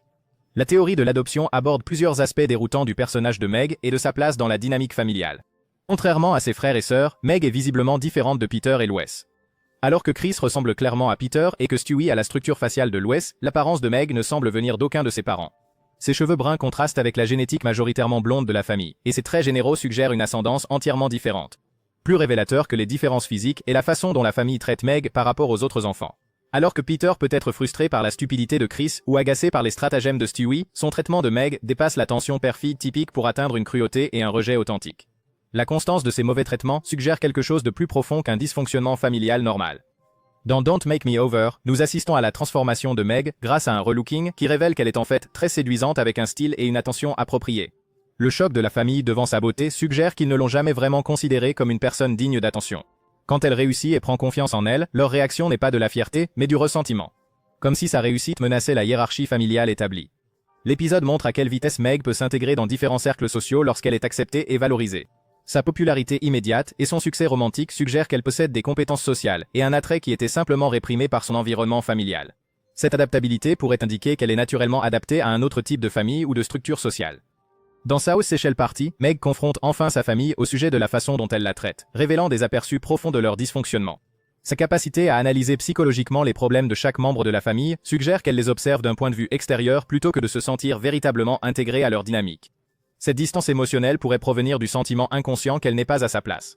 La théorie suggère que Peter et Lois ont adopté Meg lorsqu'elle était bébé, mais ne lui ont jamais dit la vérité. Peut-être l'ont-ils accueillie à contre-cœur, par faveur envers des proches ou par pression sociale, et leur ressentiment s'est manifesté par un rejet continu. Cela expliquerait pourquoi leur mauvais traitement semble si personnel et ciblé, comparé à la façon dont ils gèrent les problèmes de Chris et Stewie. Le besoin désespéré de Meg d'être acceptée et aimée prend plus de sens si elle sent inconsciemment qu'elle n'appartient pas vraiment. Sa volonté d'endurer les abus plutôt que de riposter pourrait provenir de la crainte que défier la famille n'entraîne un abandon total. Elle tolère un traitement qu'aucun enfant biologique n'accepterait, car une partie d'elle sait que sa place dans la famille est précaire. La théorie de l'adoption explique aussi pourquoi Meg sert souvent de bouc émissaire familial. Dans les systèmes familiaux dysfonctionnels, les enfants adoptés deviennent parfois les dépositaires des problèmes et des tensions collectives de la famille. En concentrant leur dysfonctionnement sur Meg, les autres membres de la famille évitent de confronter leurs propres problèmes et maintiennent l'illusion qu'elle est la source de leurs difficultés. La cruauté particulière de Peter envers Meg pourrait découler de la culpabilité de ne l'avoir jamais pleinement acceptée comme sa fille, tandis que le fait que Lois tolère ce comportement pourrait refléter sa propre ambivalence face à l'adoption. Même l'acceptation désinvolte de Chris et Stewie face au mauvais traitement infligé à Meg suggère qu'ils ont intériorisé le message selon lequel elle est en quelque sorte différente ou moins digne de respect. Si Meg découvrait la vérité sur son adoption, cela lui donnerait un cadre pour comprendre toute son expérience familiale. Le rejet constant, le sentiment de ne pas être à sa place et l'impression d'être fondamentalement différente de ses proches prendraient tout leur sens dans le contexte d'une étrangère qui n'a jamais été pleinement intégrée à la cellule familiale. Cette interprétation transforme Meg d'un simple souffre-douleur en un personnage tragique, quelqu'un qui cherche désespérément l'amour et l'acceptation de personnes qui ne seront peut-être jamais capables de les lui offrir parce qu'elles ne l'ont jamais vraiment considéré comme un membre de la famille. Dieu a des favoris, alors pourquoi pas Satan? Certaines personnes pensent que Peter Griffin est la personne préférée de Satan. Et si la survie miraculeuse de Peter Griffin à d'innombrables catastrophes n'était pas due à la chance ou aux lois de la physique des dessins animés, mais à la protection divine du prince des ténèbres en personne? Cette théorie suggère que Satan s'est particulièrement intéressé à Peter, le maintenant en vie et en bonne santé parce que son comportement offre un divertissement sans fin aux enfers. La théorie préférée de Satan aborde l'un des aspects les plus déroutants du personnage de Peter, sa capacité à survivre à des situations qui devraient absolument le tuer tout en causant des destructions massives autour de lui. Pour lui, les gens normaux ne s'éloignent pas des explosions, ne survivent pas à l'écrasement par des objets lourds ou n'endurent pas le genre de traumatisme physique que Peter subit régulièrement, à moins que quelqu'un de très puissant ne veuille le garder en vie. Dans La mort a jeté une ombre, nous voyons le schéma de Peter, fait de décisions terribles associées à une survie impossible, établie dès le début. Il se saoule, perd son emploi, commet une fraude sociale et écrase un dirigeable au Super Bowl, mais s'en sort pourtant indemne de chaque catastrophe. Cet épisode établit le modèle de toute l'existence de Peter. Faire des choix horribles, semer le chaos, survivre contre toute attente. La théorie suggère que les échecs moraux de Peter ne sont pas des défauts de caractère, mais des caractéristiques qui le rendent précieux pour Satan. Son égoïsme, sa malhonnêteté et son manque total d'empathie envers autrui engendrent un flux constant de souffrance et de corruption qui alimente les desseins de l'enfer. Chaque fois que Peter ment à Lois, blesse les sentiments de ses enfants ou détruit la propriété de quelqu'un, il fait essentiellement le travail de Satan sans même s'en rendre compte. L'impact de Peter sur la vie d'autrui corrobore parfaitement cette interprétation. Il ruine systématiquement des relations, détruit des entreprises et provoque des traumatismes émotionnels partout où il passe. Pourtant, au lieu de subir des conséquences qui pourraient le mener à une croissance personnelle ou à une rédemption, il est protégé de tout mal grave afin de pouvoir poursuivre indéfiniment sa course destructrice. Dans le bourbier de Loretta de Cleveland, nous voyons la cruauté désinvolte de Peter envers ses amis atteindre de nouveaux sommets. Il ne montre aucune réelle préoccupation pour la douleur de Cleveland lorsque Loretta le trompe avec Quagmire, traitant toute la situation comme un divertissement. Une personne normale ressentirait de la culpabilité ou essaierait d'aider son ami à traverser une trahison aussi dévastatrice. Peter aime juste le drame sans rien apporter de positif pour résoudre la situation. La théorie de la protection satanique explique pourquoi Peter n'apprend jamais de ses erreurs et n'évolue pas en tant que personne. La croissance et la rédemption le rendraient moins utile au dessein de l'enfer. En le maintenant dans un état perpétuel d'ignorance et d'égoïsme, Satan s'assure que Peter continue de générer chaos et souffrance pour les décennies à venir. La relation de Peter avec la mort soutient également cette théorie. Tout au long de la série, la mort traite Peter avec une familiarité et une patience inhabituelles, comme si elle suivait les ordres d'une autorité supérieure pour maintenir Peter en vie. Même lorsque Peter provoque directement des situations qui devraient entraîner sa mort, la mort semble hésiter à le prendre. La protection s'étend au-delà de la survie physique, englobant également les conséquences sociales. Peter commet régulièrement des crimes, détruit des biens et blesse des gens. Pourtant, il est rarement confronté à des sanctions légales ou à l'ostracisme social qui limiterait sa capacité à causer de futurs préjudices. C'est comme si des forces invisibles œuvraient pour qu'il conserve sa position et sa liberté de poursuivre son comportement destructeur. L'investissement de Satan en Pierre est parfaitement logique d'un point de vue infernal. Pourquoi tenter personnellement des millions de personnes vers le péché quand on peut protéger un agent du chaos incroyablement efficace qui corrompt naturellement tout le monde autour de lui? Peter est essentiellement une machine à damnation autonome, répandant la misère et la corruption morale partout où il va sans nécessité d'intervention démoniaque directe. La théorie suggère que la stupidité de Peter n'est pas une limite, mais une caractéristique soigneusement entretenue. L'intelligence pourrait mener à la conscience de soi, à la culpabilité ou à un changement positif, toute chose qui réduirait sa valeur en tant qu'agent involontaire de Satan. En le gardant juste assez intelligent pour fonctionner mais trop stupide pour comprendre les conséquences de ses actes, l'enfer s'assure qu'il ne cessera jamais d'être utile. Cette interprétation transforme Peter d'un lourdeau attachant en quelque chose de bien plus sombre, une personne dont l'existence même sert des desseins maléfiques, protégée par des forces surnaturelles, précisément parce que sa survie continue garantit une souffrance incessante pour son entourage. Sa famille, ses amis et sa communauté paient tous le prix du divertissement de Satan. Avez-vous déjà pensé que tous les membres de la famille Griffin sont fous, à l'exception d'un seul? La théorie suivante suggère que Stewie pourrait être la seule personne saine d'esprit restante. Et si Stewie Griffin, malgré son jeune âge, était en fait le membre le plus sain psychologiquement et le plus rationnel de toute sa famille? Cette théorie suggère que, derrière ses plans élaborés et ses fantasmes violents, Stewie possède une intelligence émotionnelle, une conscience de soi et une pensée logique authentique qui dépasse de loin le dysfonctionnement affiché par tous les autres membres de la famille Griffin. La théorie selon laquelle Stewie est le plus sain d'esprit remet en question nos hypothèses sur les personnages qui représentent la normalité dans la famille Griffin. Alors que des adultes comme Peter et Lois devraient théoriquement être des influences stables, leur comportement démontre constamment un jugement médiocre, une immaturité émotionnelle et une incapacité à apprendre de leurs erreurs. Pendant ce temps, Stewie, malgré son âge et sa mégalomanie occasionnelle, fait souvent preuve d'une compréhension remarquablement sophistiquée de la psychologie humaine et des dynamiques sociales. Dans Stewie a besoin d'aide, nous voyons Stewie en séance de thérapie, ce qui révèle son extraordinaire intelligence émotionnelle et sa perspicacité. Lorsqu'il analyse la vie du Dr Pritchfield par une observation attentive, il démontre des compétences que la plupart des adultes ne développent jamais. Sa capacité à cerner les gens, à comprendre les motivations et à déjouer les apparences suggère une conscience psychologique exceptionnelle plutôt qu'une instabilité mentale. Pendant la séance de thérapie, Stewie fait preuve d'une vulnérabilité et d'une autoréflexion sincère lorsqu'il admet se sentir seul et avoir du mal à s'intégrer. Ce genre de traitement émotionnel honnête est quelque chose que nous voyons rarement de la part d'autres membres de la famille, qui nient généralement les problèmes ou blâmant les autres pour leurs difficultés. La volonté de Stewie d'examiner son propre comportement et de chercher à comprendre fait preuve d'une maturité émotionnelle qui contraste fortement avec les schémas d'évitement typiques de sa famille. L'épisode révèle également que la personnalité élaborée de Stewie, son accent britannique, son vocabulaire sophistiqué et ses prétentions grandioses pourraient être des mécanismes de défense plutôt que des signes d'instabilité. Son aveu qu'il se sent différent et veut s'intégrer suggère qu'il a créé une identité intellectuelle pour faire face à l'isolement social. Ce type de comportement adaptatif, bien que pas entièrement sain, témoigne d'une plus grande conscience de soi que les stratégies d'adaptation généralement destructrices de sa famille. Dans Road to Rupert, nous voyons le profond attachement émotionnel de Stewie pour son ours en peluche, que certains pourraient considérer comme une dépendance enfantine. Cependant, la théorie suggère que cet attachement représente la capacité de Stewie à former des liens émotionnels significatifs et à maintenir une constance dans ses relations, ce que d'autres membres de la famille ont du mal à faire. Sa peine sincère à la perte de Rupert et sa détermination à le retrouver témoignent d'une profondeur émotionnelle et d'une loyauté. Tout au long des deux épisodes, la folie supposée de Stewie se manifeste souvent par des réponses logiques à des situations familiales véritablement insensées. Sa frustration face à l'incompétence de ses parents, son désir de contrôle dans des circonstances chaotiques et ses plans élaborés pour résoudre les problèmes prennent tout leur sens lorsqu'on les considère comme des tentatives d'imposer la raison à un environnement déraisonnable. La théorie souligne que les fantasmes violents de Stewie envers Lois pourraient représenter une colère enfantine normale exprimée avec un vocabulaire avancé plutôt qu'une véritable psychopathie. La plupart des enfants souhaitent occasionnellement que leurs parents disparaissent lorsqu'ils sont frustrés, mais ils n'ont pas la capacité de Stewie à exprimer ses sentiments en termes sophistiqués. Ces projets meurtriers pourraient être des expressions élaborées de caprices typiques des tout-petits. Les relations de Stewie soutiennent également cette interprétation. Son amitié avec Brian démontre sa capacité à établir un lien authentique avec quelqu'un qu'il considère comme son égal intellectuel. Leurs aventures communes montrent souvent Stewie comme le partenaire le plus stable émotionnellement, apportant soutien et conseils lorsque Brian est aux prises avec la dépression ou de mauvaises décisions. La façon dont la famille traite Stewie renforce son rôle d'étranger sensé. Il rejette systématiquement ses observations et ses intuitions, même quand il a manifestement raison sur les situations. Ce schéma reflète la manière dont les familles dysfonctionnelles désignent souvent comme bouc émissaire ou ignorent le membre qui signale les problèmes, préférant maintenir des illusions confortables plutôt que d'affronter des vérités difficiles. L'intelligence avancée de Stewie devient moins un gag de dessin animé et plus un mécanisme de survie sous cette interprétation. Dans un foyer où les adultes prennent régulièrement des décisions dangereuses et impulsives, avoir un membre de la famille capable de pensée logique et de planification à long terme pourrait être essentiel à la survie de tous. La théorie suggère que les problèmes psychologiques apparents de Stewie sont en fait des réponses rationnelles au fait de vivre avec des personnes réellement instables. Son besoin de contrôle, sa planification détaillée et ses explosions émotionnelles sont autant de mécanismes d'adaptation logique pour quelqu'un d'assez intelligent pour reconnaître le chaos qui l'entoure, mais trop jeune pour y échapper.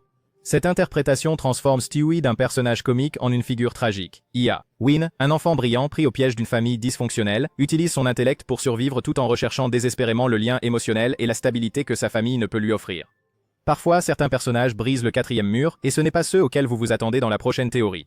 Et si le comportement apparemment aléatoire et absurde du maire Adam West n'était pas une maladie mentale, mais en fait la preuve que lui seul comprenait la vraie nature de Quahog en tant que construction fictive?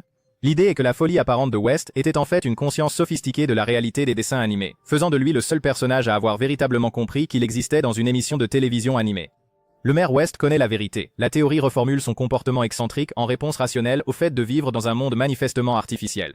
Alors que d'autres personnages acceptent la physique absurde, les coïncidences impossibles et les facilités narratives de leur réalité, les actions de West suggèrent quelqu'un qui a compris que les règles normales ne s'appliquent pas parce que rien autour de lui n'est réellement réel.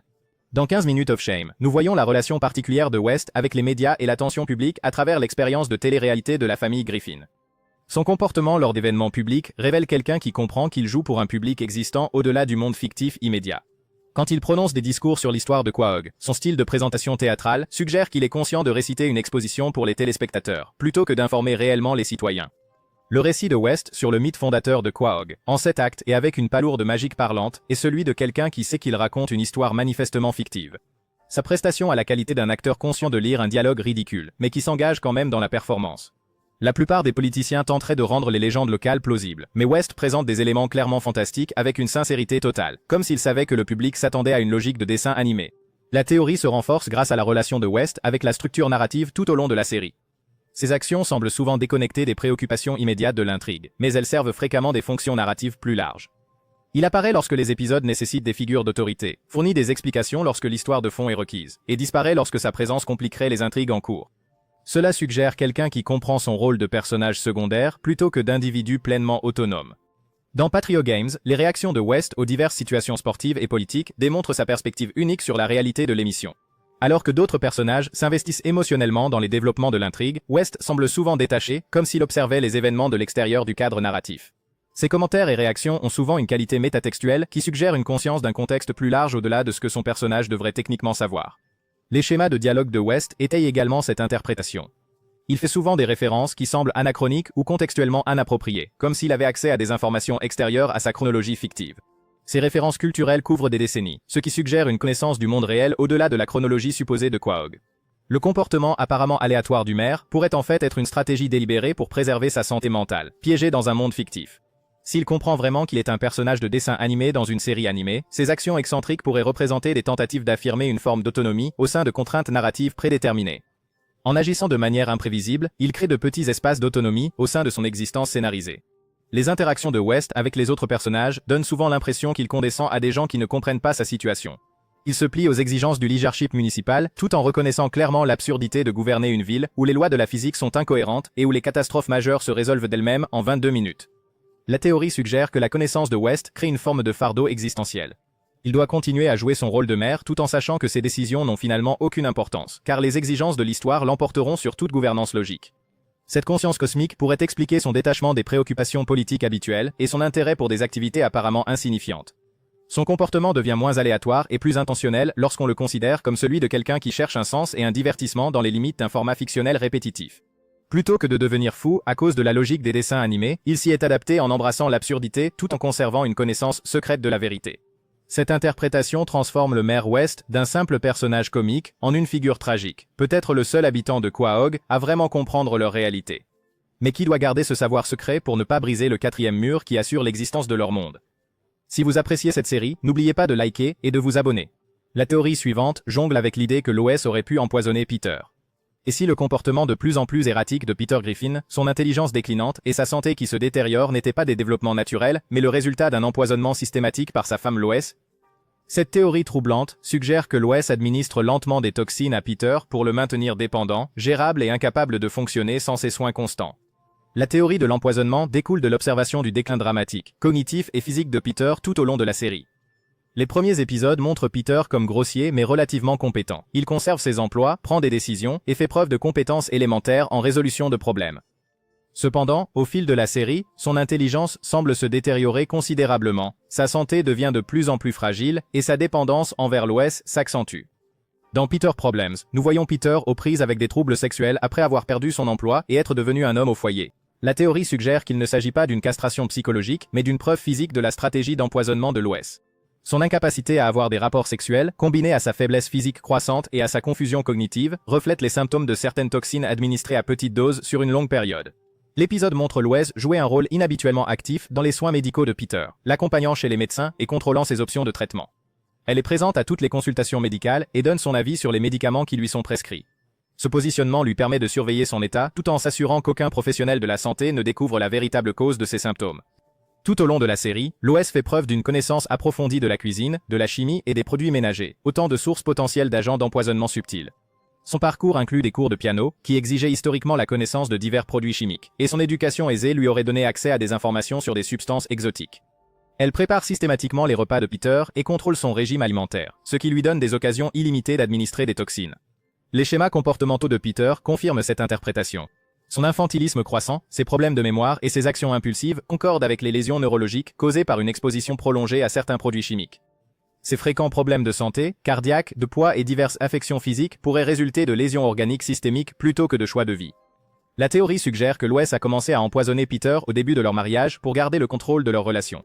Issue de la haute société, elle a pu se sentir piégée avec un mari ouvrier qui ne pouvait pas lui offrir le style de vie auquel elle aspirait. Plutôt que de divorcer et d'affronter la stigmatisation sociale, elle a choisi de l'affaiblir progressivement tout en se présentant comme l'épouse dévouée et souffrante. La façon dont Loès traite Peter s'apparente souvent à celle d'une personne gérant un animal de compagnie plutôt qu'à celle d'une partenaire égale. Elle lui parle dans un langage simplifié, prend des décisions sans le consulter et considère ses opinions comme non pertinentes. Cette dynamique a plus de sens si elle a délibérément maintenu sa dépendance par manipulation chimique. Dans Play It Again, Brian, nous voyons Loès rejeter les avances romantiques de Brian tout en maintenant leur étroite amitié. L'épisode révèle sa compréhension sophistiquée de la manipulation émotionnelle et sa capacité à entretenir simultanément de multiples relations complexes. Quelqu'un capable d'une telle complexité psychologique pourrait facilement orchestrer une campagne d'empoisonnement à long terme. Les difficultés de Peter au travail tout au long de la série pourraient provenir d'une déficience cognitive plutôt que d'une stupidité naturelle. Son incapacité croissante à exécuter des tâches professionnelles de base, à suivre des instructions simples ou à entretenir des relations professionnelles, suggère des lésions neurologiques progressives plutôt qu'une incompétence liée au caractère. La théorie de l'empoisonnement explique aussi pourquoi le rétablissement de Peter après diverses crises de santé semble toujours incomplet. Chaque fois qu'il est confronté à une urgence médicale majeure, il retrouve ses fonctions de base, mais ne dépasse jamais ses capacités diminuées actuelles. Ce schéma suggère une exposition continue aux toxines qui empêche un rétablissement complet tout en maintenant un déni plausible quant à la cause sous-jacente. La réaction de Loès aux brèves périodes d'indépendance ou de succès de Peter implique souvent une attention accrue à ses repas, ses médicaments ou ses soins de santé.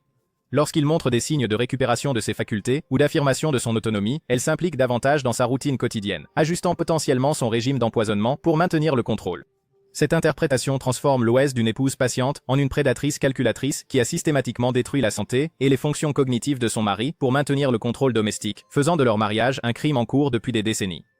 Si vous ne pensez pas que Loès a empoisonné Peter, vous adhérerez peut-être à l'idée que les Griffin sont immortels dans notre prochaine théorie. Et si la famille Griffin ne représentait pas de vraies personnes, mais des archétypes de dessins animés immortels condamnés à répéter les mêmes schémas pour toujours?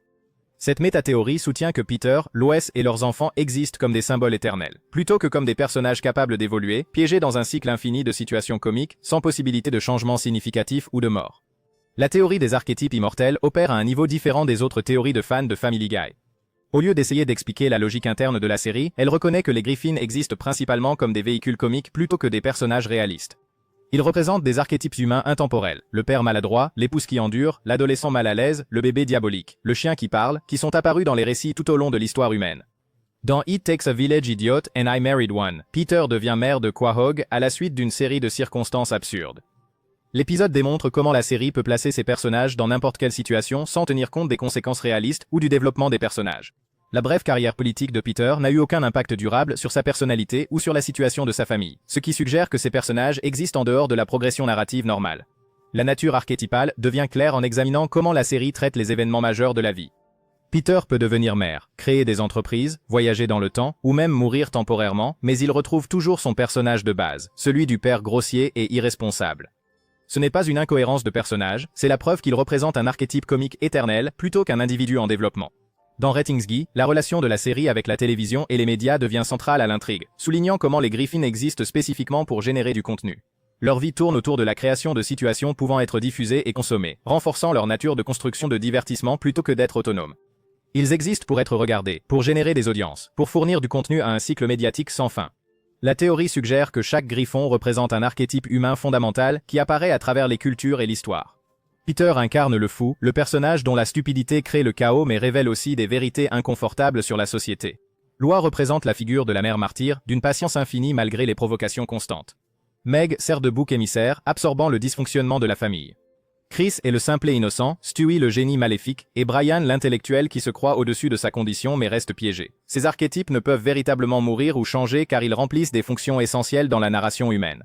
La série peut tuer des personnages temporairement, mais ils doivent revenir car leurs rôles archétypaux sont des figures permanentes de notre inconscient collectif. Ils ne sont pas destinés à grandir ou à évoluer, ils sont destinés à reproduire inlassablement les mêmes schémas fondamentaux qui divertissent les humains depuis des millénaires. La nature immortelle explique la relation de la série avec la continuité et les conséquences. Les événements majeurs sont oubliés, le développement des personnages est réinitialisé et les situations impossibles se résolvent d'elles-mêmes, car ces personnages évoluent dans un espace mythique où les règles normales ne s'appliquent pas. Ils ressemblent davantage à des dieux de la mythologie antique, deux êtres immortels qui rejouent inlassablement les mêmes histoires pour l'observation et la réflexion humaine. Leur immortalité n'est pas biologique, mais narrative. Tant que les humains auront besoin de divertissement, tant que nous reconnaîtrons ces types de personnages fondamentaux, les Griffins continueront d'exister et de répéter leurs schémas. Ils ne peuvent pas vieillir de manière significative, ne peuvent pas tirer de leçons permanentes et ne peuvent pas échapper à leur rôle, car ils sont ces rôles. La théorie transforme Family Guy d'une simple comédie animée en une mythologie moderne, où des archétypes immortels incarnent des thèmes humains éternels à travers des scénarios contemporains. Le spectacle devient un lieu d'exploration des schémas intemporels du comportement humain à travers des personnages qui existent spécifiquement pour incarner ces schémas à jamais. Cette interprétation suggère que Seth MacFarlane n'a pas tant créé des personnages qu'il a canalisé des énergies archétypales qui ont existé tout au long de l'histoire de la narration humaine. Les Griffins sont notre dernière version de figure éternelle, qui nous aide à appréhender les aspects fondamentaux de la nature humaine par l'humour et la répétition. Et cela conclut notre exploration approfondie des théories de fans les plus folles de Family Guy. Nous avons exploré tous les sujets, de la richesse secrète de Peter à la nature fantomatique de Brian, en passant par la possibilité que toute la série n'existe que dans l'imagination de quelqu'un.